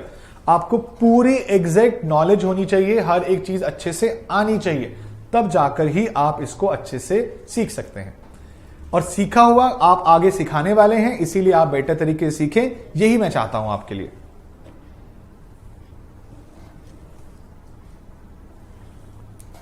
विकेश कोई दिक्कत नहीं बेटा, आपने अगर पहले नहीं पढ़ा इसके बारे में तो कोई दिक्कत नहीं है, बहुत डिटेल में डिस्कशन करने वाले हैं तो टेंशन ना लीजिएगा। लेकिन बस ध्यान ये रखिएगा कि हमारी पहली 2 क्लासेस आपने देख ली हो, तो वो बहुत जरूरी है आपके लिए।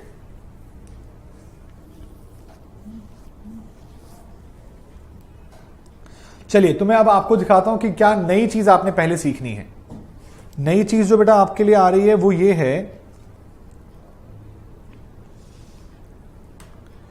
हमारे यहां जो गलतियां होती हैं अकाउंटिंग करते वक्त, जो भी गलतियां होती हैं वो एक्चुअली में 3 स्टेजेस में डिवाइडेड हैं। 3 स्टेजेस में। आई गेस आपने आज से पहले अपनी 11th क्लास में ये चीज सुनी भी नहीं होगी, क्योंकि वहां पर इसको सिखाए जाने में किसी का इंटरेस्ट होता भी नहीं है और शायद वहां जरूरत भी नहीं होती। लेकिन सीए फाउंडेशन में आकर या सीए फील्ड में आकर आपके लिए सबसे पहले जानना ही ये जरूरी है कि ये गलतियां किस किस जगह पर होती हैं। तो यहां पर 3 तरह की स्टेजेस हैं। फर्स्ट स्टेज, सेकंड स्टेज और फिर आती है थर्ड स्टेज। तो first stage, second stage, third stage.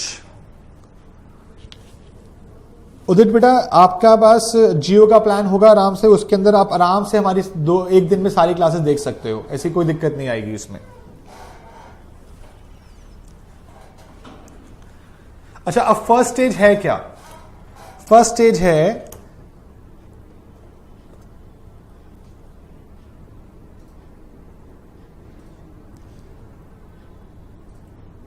Before preparation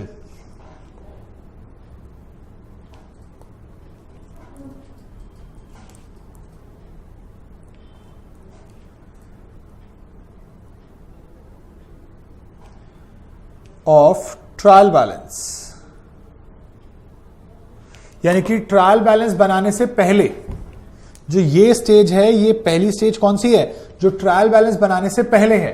और ट्रायल बैलेंस बनाने से पहले क्या होता है? रिकॉर्डिंग और क्लासिफाइंग। अच्छा, रिकॉर्डिंग कहां करते हो? रिकॉर्डिंग करते हो जर्नल में, और क्लासिफाइंग कहां करते हो? लेजर में। तो जर्नल, लेजर और लेजर के बाद बनता है ट्रायल बैलेंस। तो बहुत ध्यान देना, आपकी पहली स्टेज में आपको दिखाने की कोशिश कर रहा हूं गलतियां कहां कहां होती हैं। पहली स्टेज है ट्रायल बैलेंस बनाने से पहले कोई गलती हुई है तो गलती ठीक कैसे की जाएगी वो समझाया जाएगा आपको। कौन सी एरर कहां होगी पहले वो समझ लें, उसके बाद उसके बारे में बात करेंगे कि उसको ठीक कैसे करना है। फिर सेकंड स्टेज बेटा,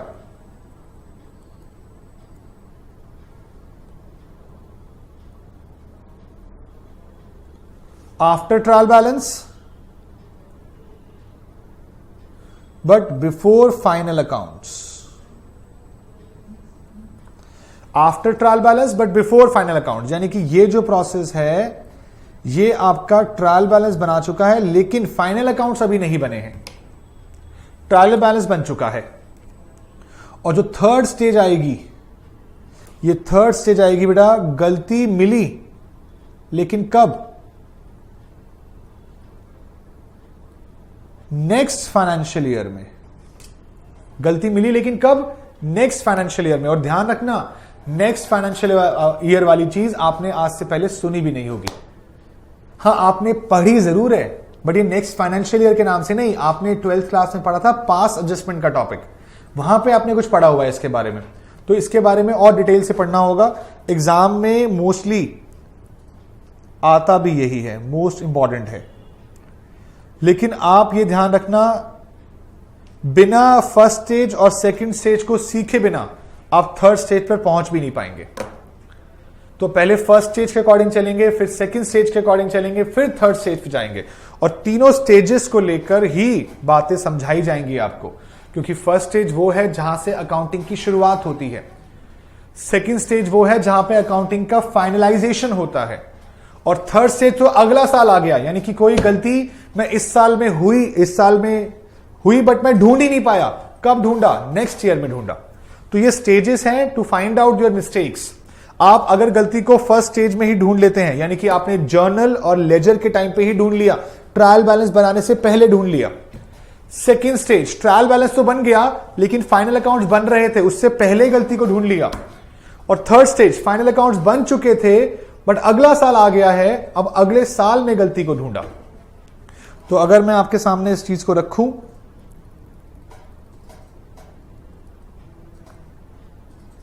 तो ये बोला जाएगा बेटा करंट ईयर, और ये बोला जाएगा आपका नेक्स्ट ईयर। आई बात समझ में? तो करंट ईयर और नेक्स्ट ईयर इसी चीज को डिवीजन में रखा गया है कि भाई पहली दो स्टेजेस आपकी करंट ईयर में आती हैं, इस साल में आती हैं, और जो थर्ड स्टेज है वो आपके नेक्स्ट फाइनेंशियल ईयर में आती है। तो एक बात जल्दी से इसे नोट कर लो। नोट करने के बाद अगर कोई डाउट है मुझसे पूछो, वरना फिर मैं अपना टॉपिक अब शुरू करूंगा आगे।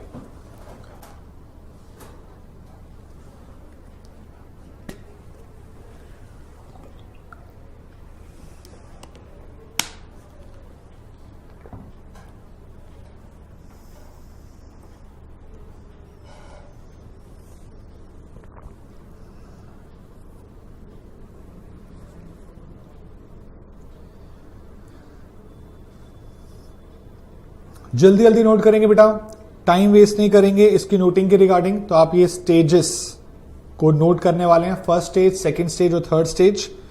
नोट अगर हो चुका हो तो मुझसे आप इसका डाउट पूछ सकते हो कि आपका कोई डाउट है इन चीजों के रिगार्डिंग।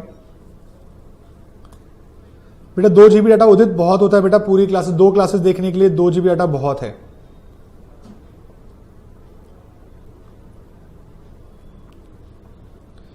कृष्णा बेटा फर्स्ट स्टेज के अंदर हमारा, आप समझो ध्यान से, आप जब भी कोई अकाउंटिंग ट्रांजैक्शन होती है सबसे पहले उसे क्या करते हो? रिकॉर्ड करते हो। रिकॉर्ड कहां करते हो? जर्नल के अंदर करते हो। जर्नल के बाद बनाते हो लेजर, और लेजर के बाद आप बनाते हो ट्रायल बैलेंस। और ट्रायल बैलेंस जब बन गया है तो मतलब आप सेकंड स्टेज में एंटर कर चुके हो। मैं आपको अभी इसका ना प्रैक्टिकल एस्पेक्ट दिखाऊंगा कि कोई ट्रांजैक्शन जब होती है तो उसे कैसे कैसे फाइनल आउट कर सकते हो, ढूंढ सकते हो, क्योंकि पहले समझना जरूरी है कि ट्रांजैक्शन का कैसे ढूंढा जाएगा।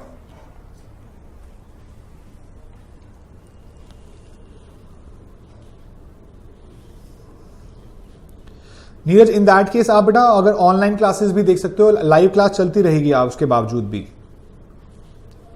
तो इस चीज को लेके बेफिक्र रहो। और वैसे भी उम्मीद यही है कि अगले 6 महीने तक फेस टू फेस क्लासेस नहीं होने वाली हैं। जो क्लासेस होंगी वो लाइव ऐप के ऊपर ही होंगी। तो अगर इन केस लॉकडाउन खुल जाता है, face to face classes start होती हैं, तो लाइव क्लासेस कंटिन्यू रहेंगी, आप घर बैठकर भी देख सकते हैं।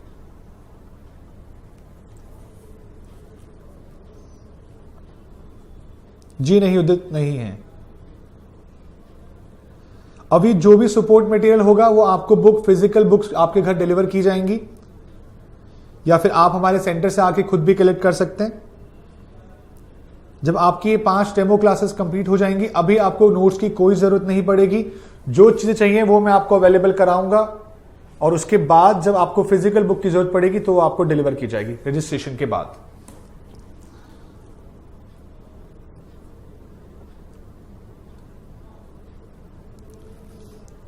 क्या आप सबने जो स्लाइड पे अवेलेबल है नोट कर लिया है? वरना मैं इसको अब प्रैक्टिकली आपके सामने लेकर आऊंगा।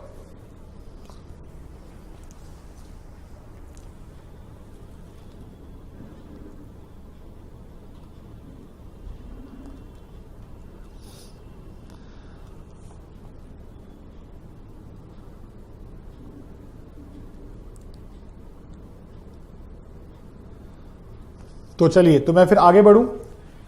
आई होप आप सबने नोट कर लिया है। किसी का पेंडिंग है तो बताओ जल्दी से, वरना फिर आगे चलते हैं।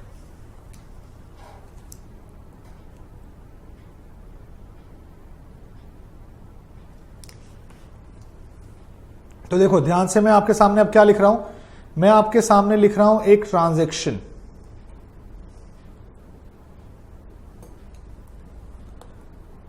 ट्रांजैक्शन क्या है बेटा?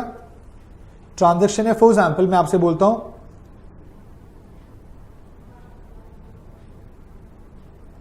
Goods purchase ₹10,000 from Ram. क्या किया बेटा आपने? गुड्स परचेज किए हैं राम से 10,000 रुपए के। ये एक ट्रांजैक्शन है।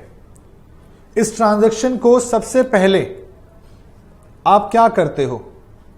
रिकॉर्ड करते हो। रिकॉर्ड कहां करते हो? आप इसे करते हो जर्नल में। आप इसे कहां रिकॉर्ड करते हो? जर्नल में। आई होप आपको इस चीज की एंट्री आती होगी। अगर अभी तक एंट्रीज नहीं आती हैं या कोई दिक्कत होती है तो प्लीज बेटा मेरी वो 2 वीडियोस आपको जरूर देखनी है। मैं बार बार फोकस कर रहा हूं इस चीज के ऊपर। मेरी उन 2 क्लासेस का बैकअप आप सबके लिए देखना जरूरी है, वरना मेरी क्लासेस आपको समझ में आनी बंद हो जाएंगी। वो 2 क्लासेस आप देख लेंगे तो आप मेरी हर एक क्लास को अच्छे से समझ पाएंगे। तो बेटा जर्नल क्या होती है इसकी जर्नल एंट्री होती है परचेज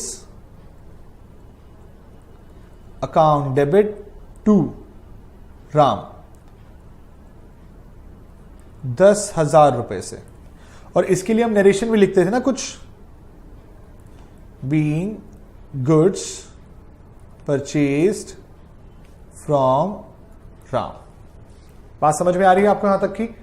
तो बेसिकली ये आपके सामने, पुष्पेंद्र बेटा पीएनएल ओपन करना ही नहीं करना वो सब बात की बातें हैं। बीच में उन सवालों को मत डालो जो अभी आपके सब्जेक्ट से रिलेटेड नहीं है। जैसे ही पॉइंट आएंगे मैं आपके डाउट्स लूंगा उन चीजों के रिगार्डिंग। अभी जो चीजें चल रही हैं पहले उनको डिस्कस करने दो, मेरे कॉन्सेप्ट्स को समझने दो अपने आप को, और जब समझ जाओगे तो आपके वो डाउट बनेंगे ही नहीं कभी भी। ठीक है बेटा? अच्छा, जब ये पहला करा आपने रिकॉर्ड के बाद क्या होता है? रिकॉर्ड के बाद जो अगला स्टेप है वो है क्लासिफाइंग करने का। क्लासिफाइंग का मतलब क्या है? पोस्ट जर्नल एंट्री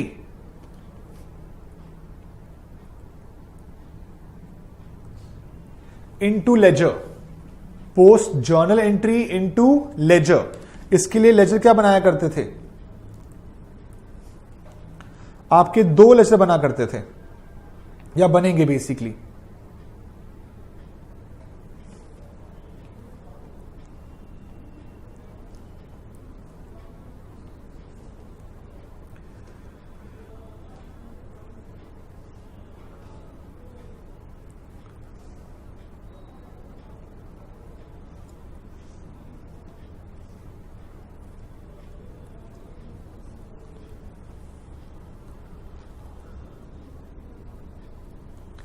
तो बेटा 2 पार्टीज हैं, 2 अकाउंट हैं बेसिकली। एक परचेज अकाउंट है और एक राम का है।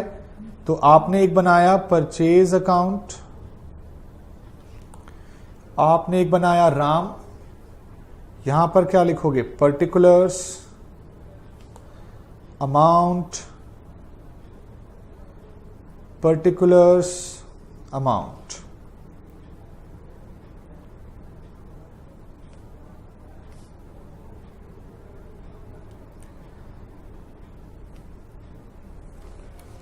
ठीक है, पर्टिकुलर अमाउंट मैंने आपके सामने रख दिए हैं वो पॉइंट्स जिनके थ्रू आप अपनी जर्नल को लेजर में पोस्ट करने वाले हो। मुझे एक बात बताइए, बहुत ध्यान से बताना। परचेज अकाउंट डेबिट हो रहा है तो परचेज में किस साइड लिखूं? डेबिट साइड या क्रेडिट साइड? जल्दी से बताएंगे बेटा सब, जल्दी से।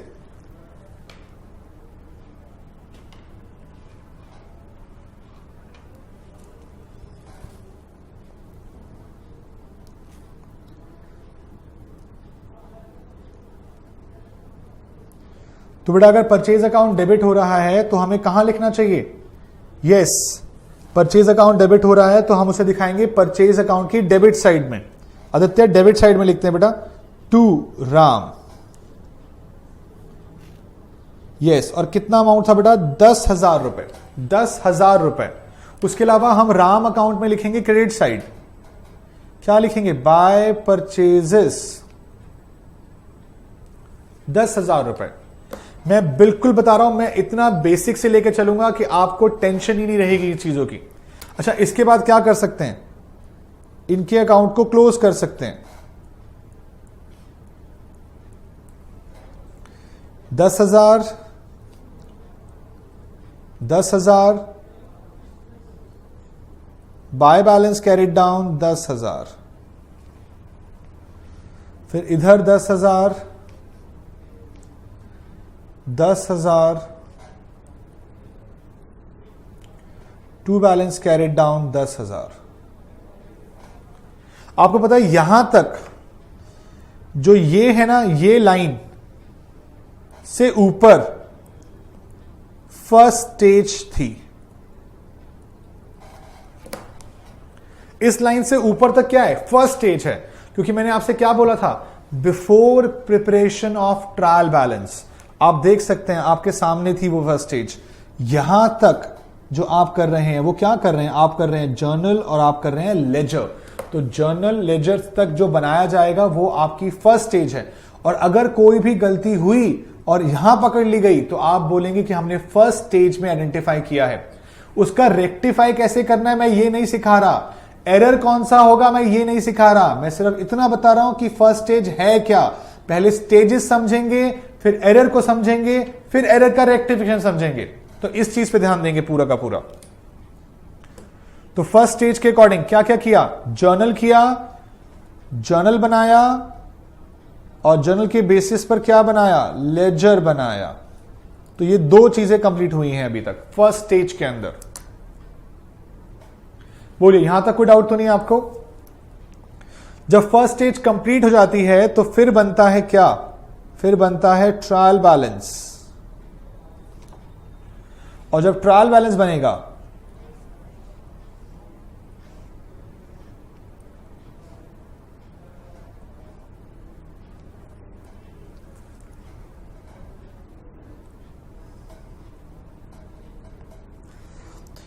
तो इसमें आएंगे डेबिट, क्रेडिट,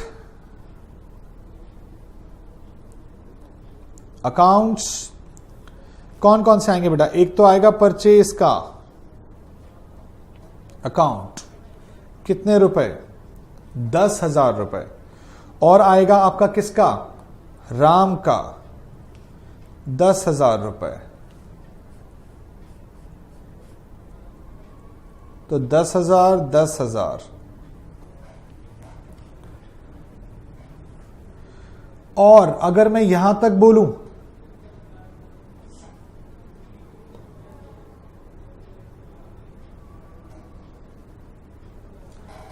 ये आपकी सेकेंड स्टेज हो गई है। सेकेंड स्टेज के अंदर सिर्फ ट्रायल बैलेंस बनता है, फाइनल अकाउंट्स भी बने नहीं हैं। ये क्या है? ये है after trial balance but before final accounts. After trial balance but before final accounts. और जो ये था, ये क्या था? ये था आपका बिफोर ट्रायल बैलेंस।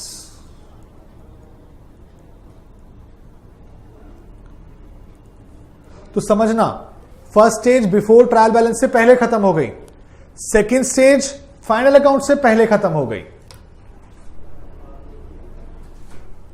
और जो अब आपकी नेक्स्ट आ गया है, ये थर्ड जो यहां से शुरू हुआ है, ये क्या है? ये है next financial year.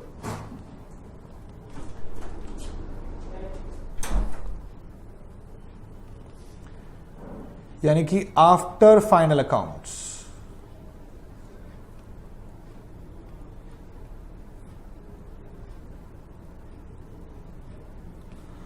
Of last year. तो ये थर्ड स्टेज बोली जाएगी आपकी, जिसके अंदर आप गलतियों को ढूंढ सकते हो और ठीक कर सकते हो।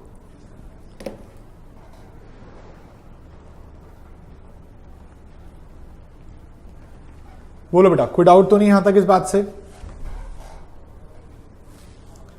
तो मैंने आपके सामने तीनों स्टेजेस बना के दिखा दिए हैं, first stage, second stage, third stage. First stage वो जो आपके करंट ईयर में आती है, ध्यान सुनिएगा, ये आपके करंट ईयर में आती है। सेकंड स्टेज ये भी आपके करंट ईयर में आती है, और जो थर्ड स्टेज है वो आपके नेक्स्ट ईयर में चली जाती है।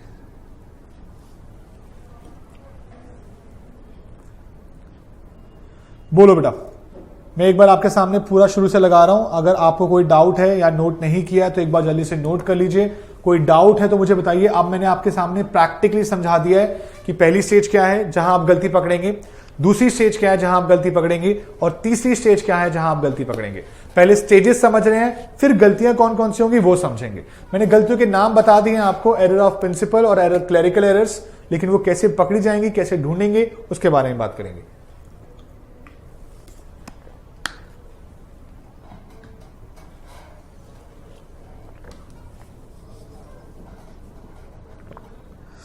मुझे कंफर्म करना बेटा, क्या आप सबने नोट कर लिया है? मैं स्लाइड चेंज कर सकता हूं, मुझे कंफर्म करेंगे।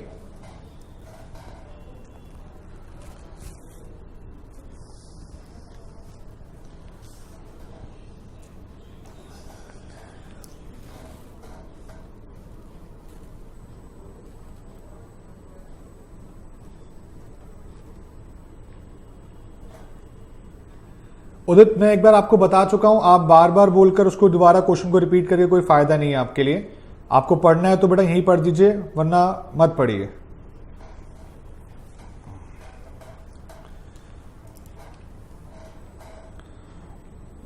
बेटा जिसका पेंडिंग है जल्दी से नोट कर लो, फिर मुझे स्लाइड नीचे करनी है।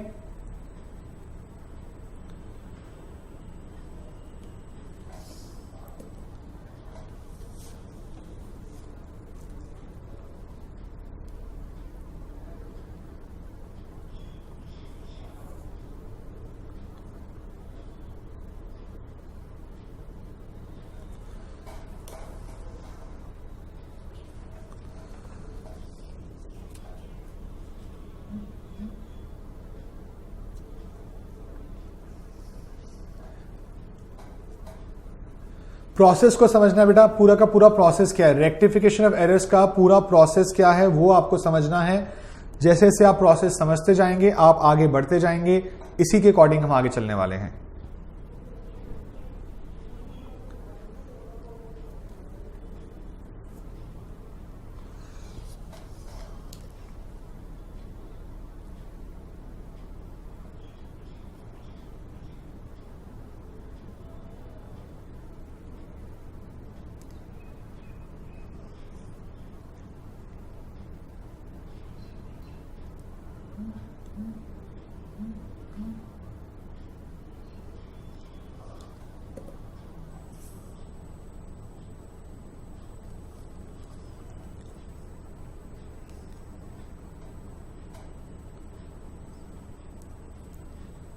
बेटा फर्स्ट स्टेज नोट कर लिए सबने, मैं सेकंड स्टेज लगा दूं पूरी की पूरी।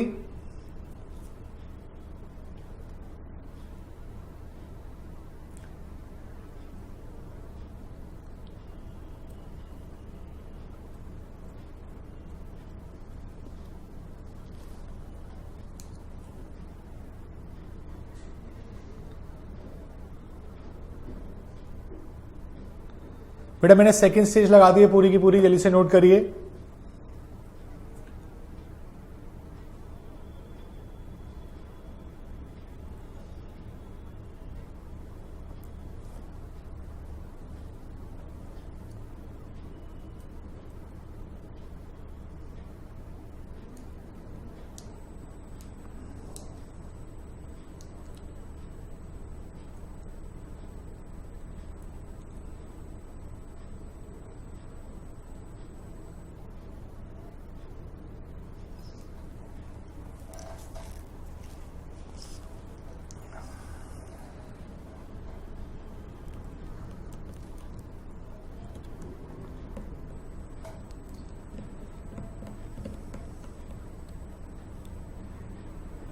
बेटा सेकंड स्टेज हो गई है पूरी, तो मैं थर्ड स्टेज पे लेके जा रहा हूं।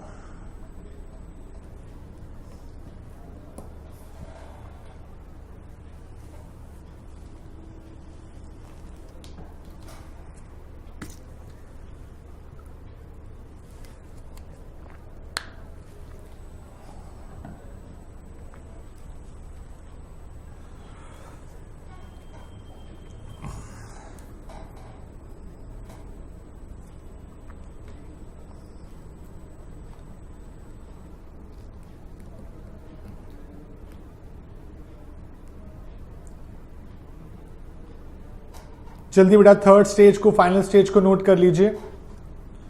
फिर हम अपना अब नया टॉपिक शुरू करने वाले हैं, एरर ऑफ ओमिशन का, जो मैंने आपके सामने रखा था फर्स्ट।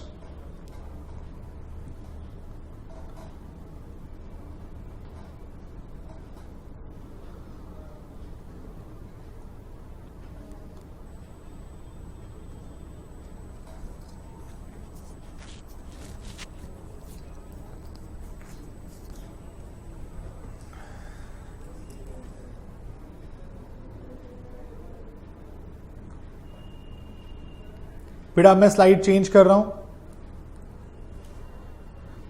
और अब आप सब हेडिंग डालेंगे अपने पास।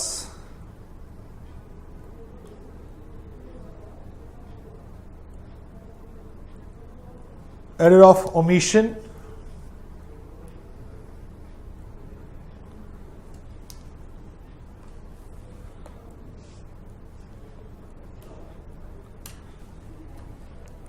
और एरर ऑफ ओमिशन के अंदर बेटा दो पार्ट में आप डिवाइड करेंगे इसे।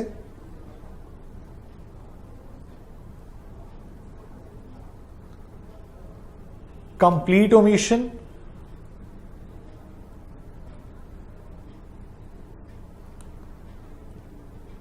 और पार्शियल ओमिशन।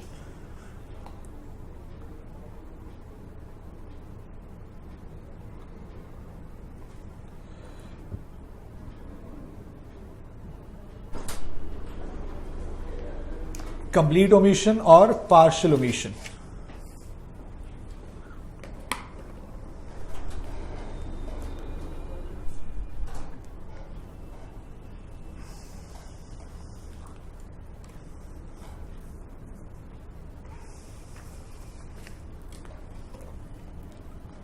अब बेटा एक के देखो, अब मैंने आपके सामने ना दो पार्ट में डिवाइड कर दिया एरर ऑफ ओमिशन को। अब यहां से चैप्टर आपका स्टार्ट हो चुका है और एरर ऑफ ओमिशन के अंदर मैंने दो पार्ट, मैंने आपसे पहले ही बोला था जो मैं आपको कराऊंगा उसके अंदर मैं सबसे पहले एरर ऑफ ओमिशन से शुरू करूंगा। एरर ऑफ ओमिशन के अंदर अब मैं आगे बात कर रहा हूं, इसके बाद हम एरर ऑफ प्रिंसिपल के बारे में बात करेंगे, फिर हम एरर ऑफ कमीशन के बारे में बात करेंगे, फिर हम कॉम्पनसेटिंग एरर्स के बारे में बात करेंगे। ठीक है, तो पहला हमारा जो स्टेप चल रहा है वो ये है कि एरर ऑफ ओमिशन क्या है।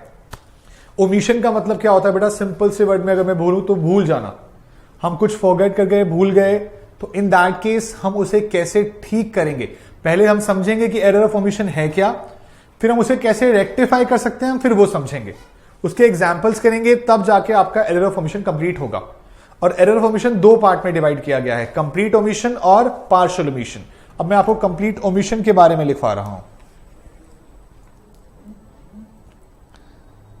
In this type of errors,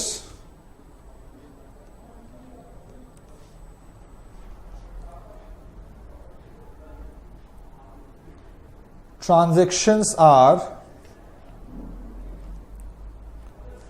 omitted to be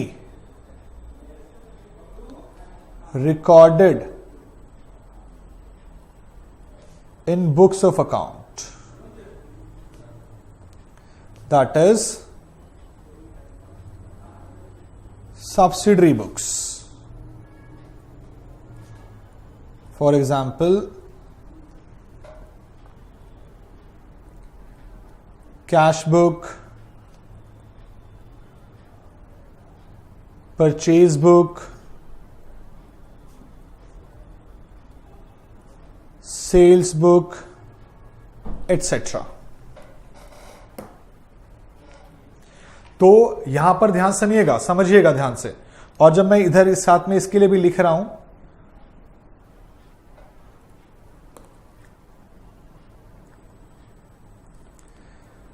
in this type of error,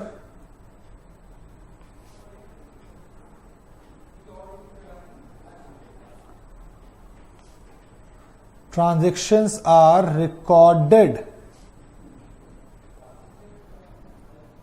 in books of account. Transactions are recorded in books of account, but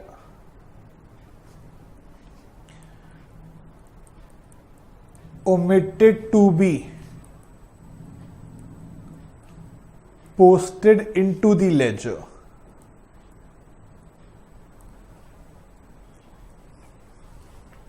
omitted to be posted into the ledger। वो कहता है कि भाई record ही नहीं किया, और वो कहता है कि रिकॉर्ड तो किया लेकिन रिकॉर्ड के बाद पोस्टिंग नहीं की लेजर के अंदर। अच्छा एक बात बताओ, रिकॉर्डिंग कहां होती है? जर्नल में, और रिकॉर्डिंग के बाद पोस्टिंग भी कहां होती है? लेजर में। और ये दोनों ही कहां पर आते हैं? फर्स्ट स्टेज में।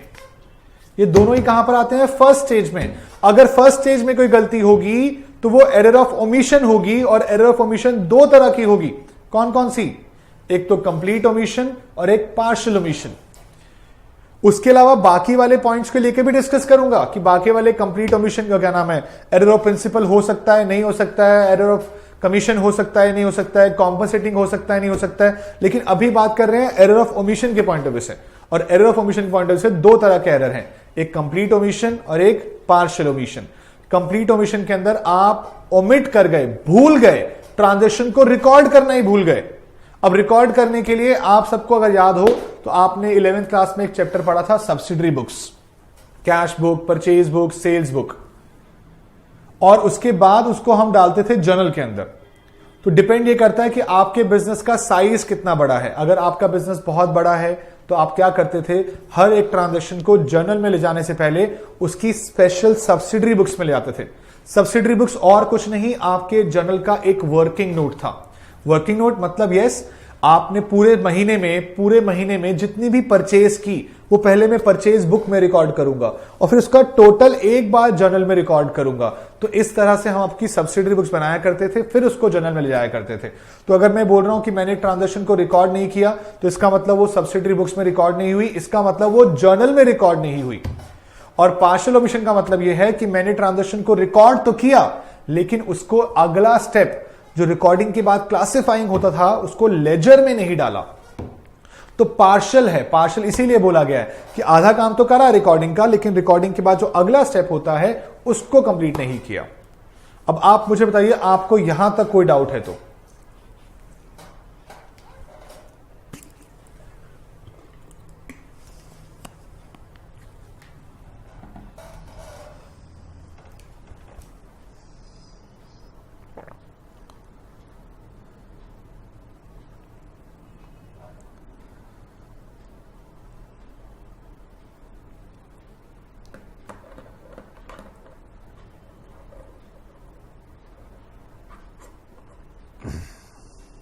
प्रगति अवस्थी, नो डाउट, गुड बेटा। कोई और किसी को कोई डाउट है इस बात से?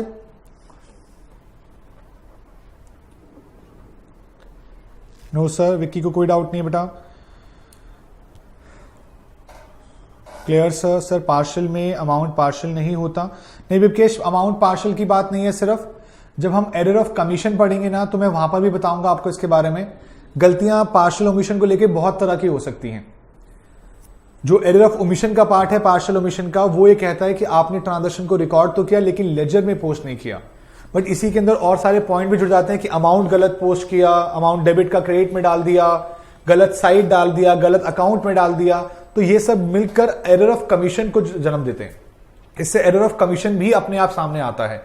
तो पार्शियल ओमिशन और एरर ऑफ कमीशन मेरे लिए दोनों एक ही टाइप ऑफ एरर हैं। मैं इसको बहुत डिटेल में कराऊंगा आपको, फिक्र मत कीजिएगा। इसी चीज के अंदर सस्पेंस अकाउंट आता है जो हमें डिस्कस करना होगा बाद में।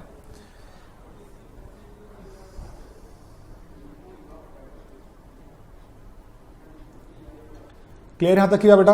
अब मैं आगे चलता हूं।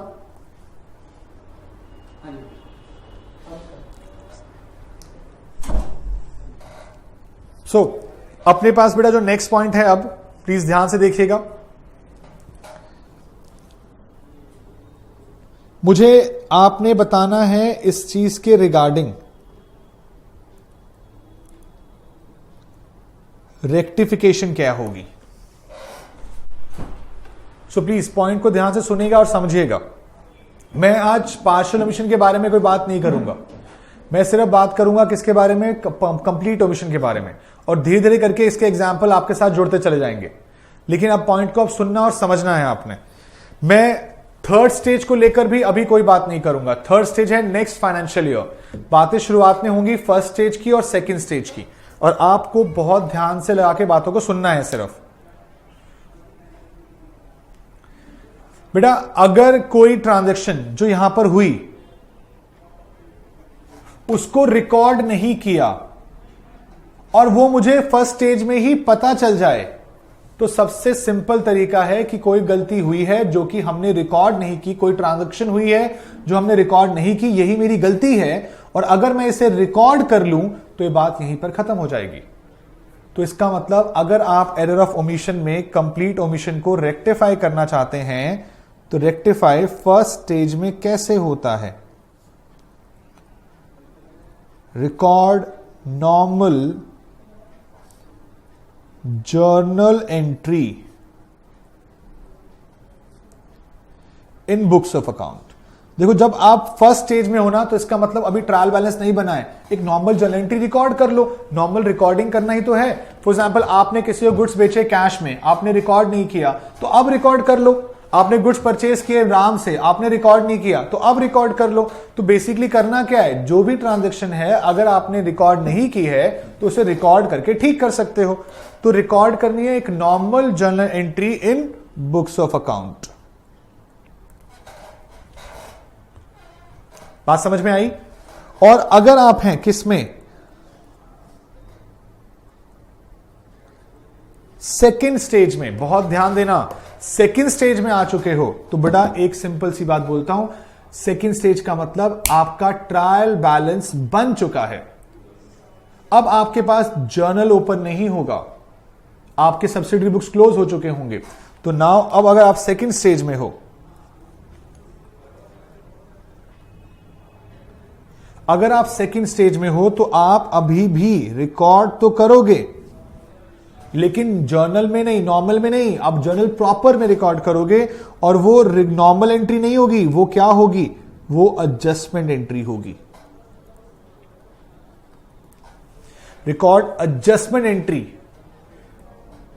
while preparation of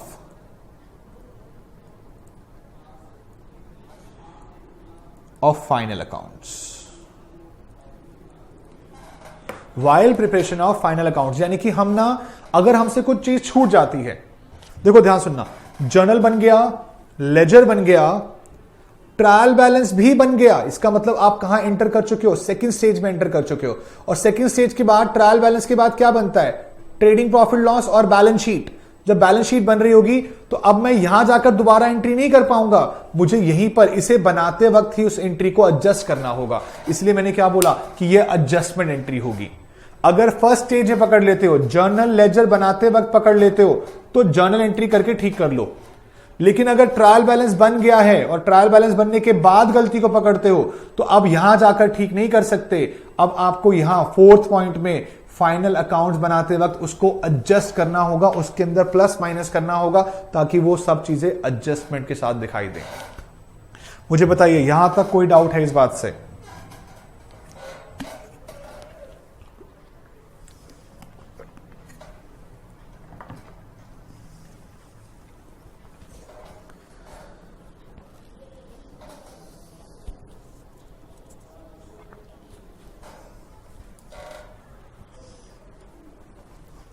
बेटा मैं बाकी सबसे भी एक चीज चाहूंगा कि आपको जब भी मैं पूछूं कि डाउट है या नहीं है, तो आप प्लीज उस चीज को लेकर मुझे बताएं जरूर। सिर्फ वीडियो को देखने से कुछ नहीं होगा, अपना यस, ओके, नो लिखें जरूर इस चीज के रिगार्डिंग। मुझे सब बच्चों की कंफर्मेशन मिलेगी, इसका मतलब मैं सबसे बातें कर पा रहा हूं। अगर आप बातें नहीं कर रहे होंगे मेरे साथ तो फिर मुझे इंटरैक्टिव क्लास नहीं लगेगी। मुझे चाहिए कि आपकी क्लास मेरे साथ इंटरैक्टिव होनी चाहिए। यस आदित्य, मैं एक बार सेकंड स्टेज दोबारा से डिफाइन कर देता हूं, एग्जाम्पल के साथ डिफाइन करूंगा अभी आपके लिए। चलिए मैं एक बार सेकंड से मैं आपको एक बार दोबारा से डिफाइन करता हूं।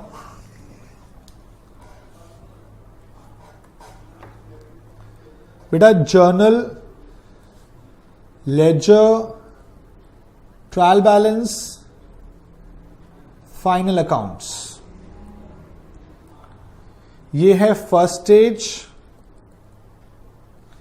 और ये चल रही है आपकी सेकेंड स्टेज।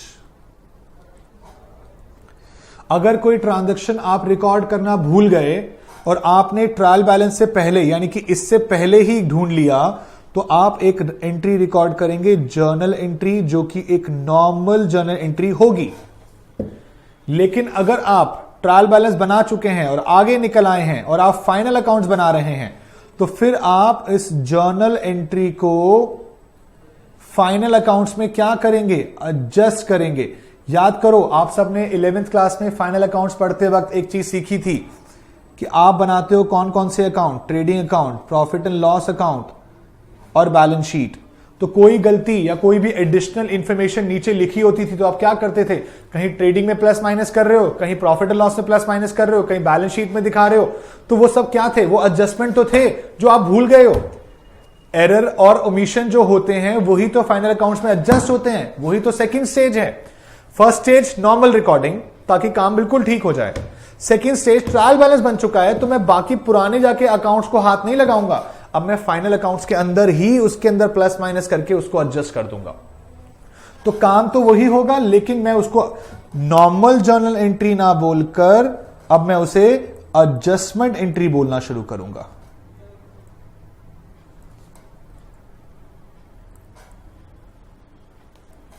आई होप अब आपको पॉइंट क्लियर हो गया होगा।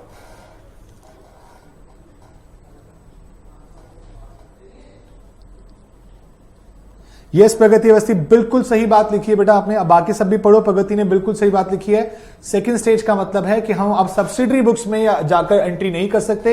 एक बार ट्रायल बैलेंस बन गया है तो अब आपको उसे फाइनल अकाउंट्स बनाते वक्त ही एडजस्ट करना पड़ेगा। वेरी गुड प्रगति।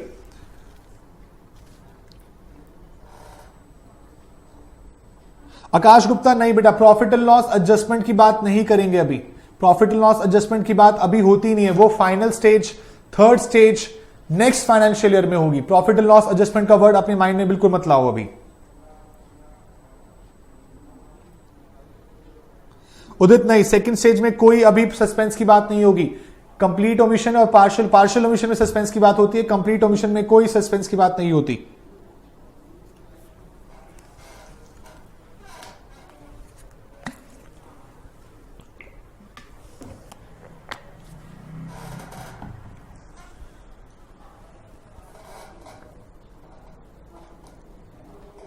वैभव, अब अगला मेरे प्रैक्टिकल एग्जांपल ही लेना है बेटा।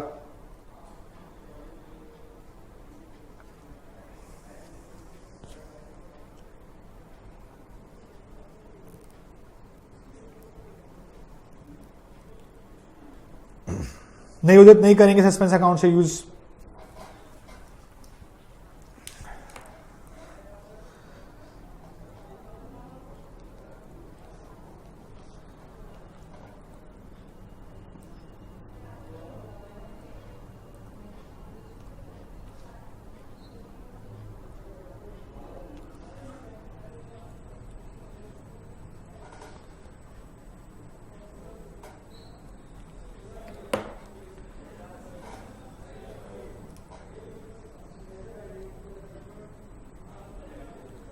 ये सभी एडजस्टमेंट करने के लिए ही जो भी एडजस्टमेंट करते हैं वो जनरल प्रॉपर के थ्रू ही करते हैं।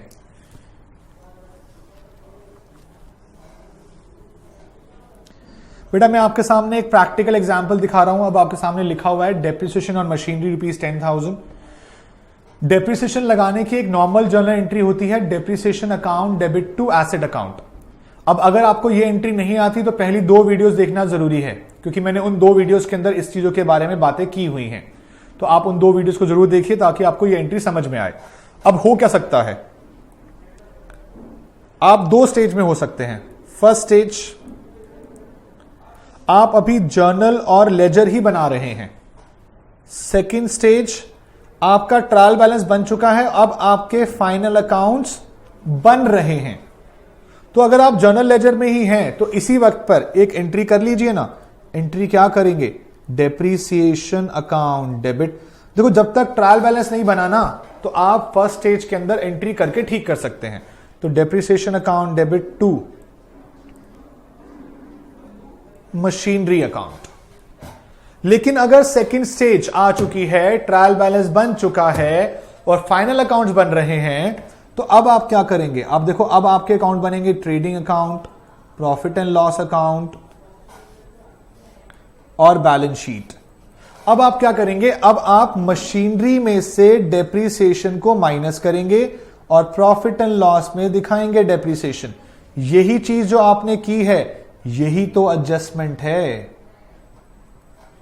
तो एंट्री तो वही हो रही है, लेकिन वो फाइनल अकाउंट्स में एडजस्ट की जा रही है। इसी को सेकंड स्टेज का पहले प्रकार आया। ये प्रैक्टिकल एग्जांपल है इस चीज का। अगर आप पहले ही रिकॉर्ड कर ले तो नॉर्मल जर्नल एंट्री, और भूल गए ट्रायल बैलेंस बन चुका है तो अब उसको एडजस्ट कर दो, उसको प्लस माइनस करके इस तरह से डाल दो ताकि वही चीज हो जाए जो आप पहले करना चाहते थे। यस प्रगति अवस्थी, बिल्कुल ठीक बेटा, सही एंट्री लिखी आपने।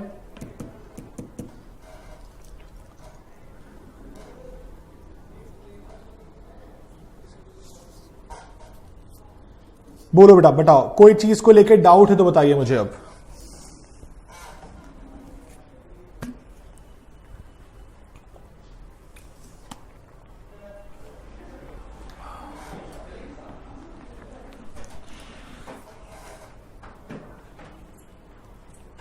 आई होप आपको मेरा पॉइंट समझ में आया हो। मेरा फर्स्ट एग्जाम्पल सेकंड एग्जाम्पल को लेकर इस तरह से आपको समझ में आया हो कि आपको स्टेजेस कैसे डिवाइड करनी है।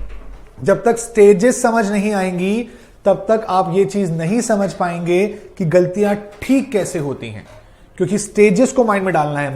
मुझे रटाना नहीं है कि एंट्री क्या करनी है, सस्पेंस आएगा नहीं आएगा, नहीं।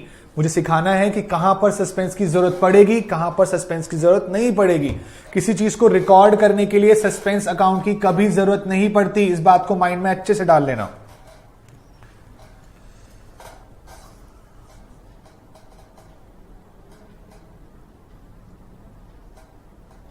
नवनीत बेटा ध्यान से सुनो, अगर आपके लिए ये एग्जाम्पल है एक डेप्रिसिएशन और मशीनरी लगाने का, तो अगर आप फर्स्ट स्टेज में हो यानी कि आप जर्नल और लेजर कर रहे हो तो आप एक नॉर्मल एंट्री दोबारा से रिकॉर्ड कर लो, कोई नहीं रोक सकता आपको, क्योंकि ट्रायल बैलेंस अभी बना नहीं है। ट्रायल बैलेंस बनने का मतलब है कि आपके लेजर अकाउंट क्लोज हो गए, लेकिन जब क्लोज ही नहीं हुए तो आप एक एंट्री रिकॉर्ड करके उसको पूरा कर सकते हो। लेकिन अगर आपके ट्रायल बैलेंस क्लोज हो चुका है, उसके बाद आप दोबारा जाकर अपने लेजर के अंदर छेड़खानी नहीं कर सकते। अब आपको जो भी करना है तो वो फाइनल अकाउंट्स बनाते वक्त उसको एडजस्ट करते हुए करना है।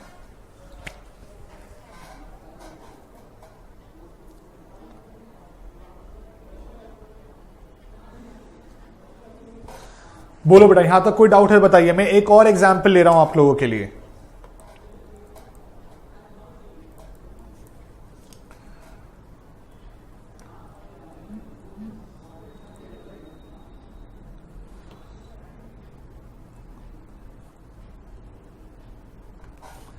देखो बेटा, good sold to Sohan on credit ₹10,000। एक और एग्जाम्पल आपके लिए आ गया है। फिर से वही बात करेंगे, फर्स्ट स्टेज में है या फिर सेकेंड स्टेज में है।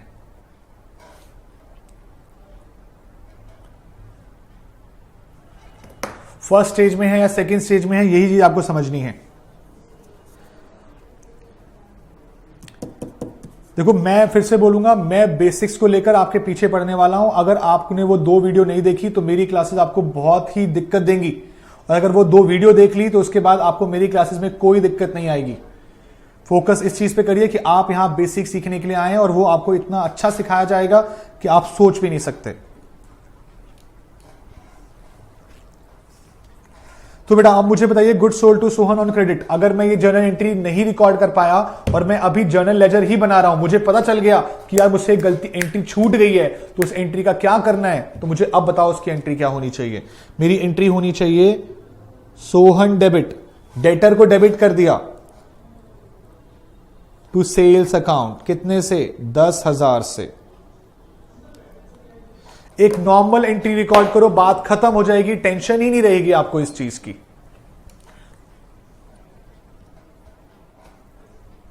यस कृति, गुड गुड बेटा। Vaibhav good, Sohan two sales, yes Isha good good. चलिए, अच्छा, लेकिन अगर आप सेकंड स्टेज पे जा चुके हैं, आपका ट्रायल बैलेंस बन चुका है, अकाउंट्स क्लोज हो चुके हैं, आपने जर्नल लेजर बना लिया है, ट्रायल बैलेंस भी बन गया है, अब जाकर आप दोबारा से जर्नल या लेजर में एंट्री नहीं कर सकते, पोस्टिंग नहीं कर सकते, तो अब आपको इसको एडजस्ट करना होगा। किसके अंदर, फाइनल अकाउंट्स के अंदर। और फाइनल अकाउंट्स में कौन कौन से अकाउंट बनते हैं? फाइनल अकाउंट से बनते हैं trading account, profit and loss account, और बनती है बैलेंस शीट। अब सेल्स कहां आती थी ट्रेडिंग में?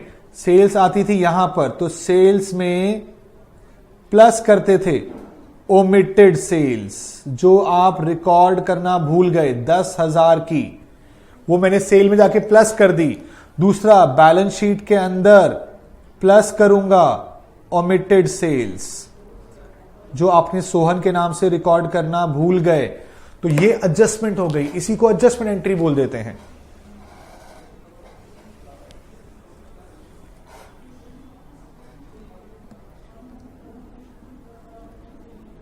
थैंक यू पुष्पेंद्र, आपको ये बात समझ में आई कि मैं आपको बहुत डिटेल में बता रहा हूं। Thank you so much.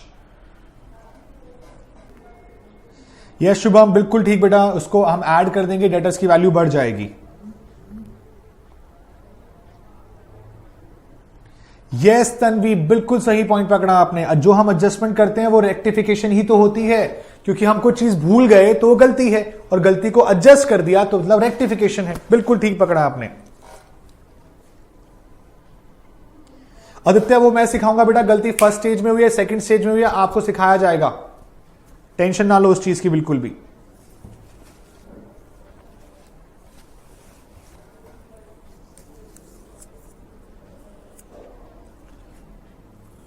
मुझे एंट्री सिखाने के लिए मैं लास्ट 2 क्लासेस जो दे चुका हूं आपको, वो उसमें सिखा दूंगा एंट्री। यहां तो ये सीखना है कि ये करना क्यों है, समझना, बेसिक मैं बोल रहा हूं, बेसिक चार्टेड अकाउंटेंट बनाना है आपको मैंने, तो इसलिए समझो कि आपका बेसिक स्ट्रांग होना चाहिए। और अकाउंट्स ऐसा सब्जेक्ट है जो तीनों लेवल पे चलेगा।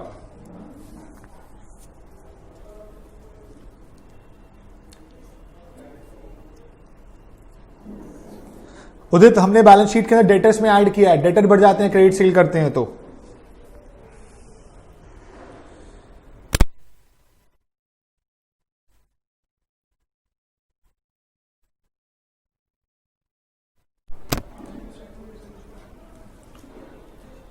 हाँ बेटा, यहां तक बात समझ में आई आप सबको।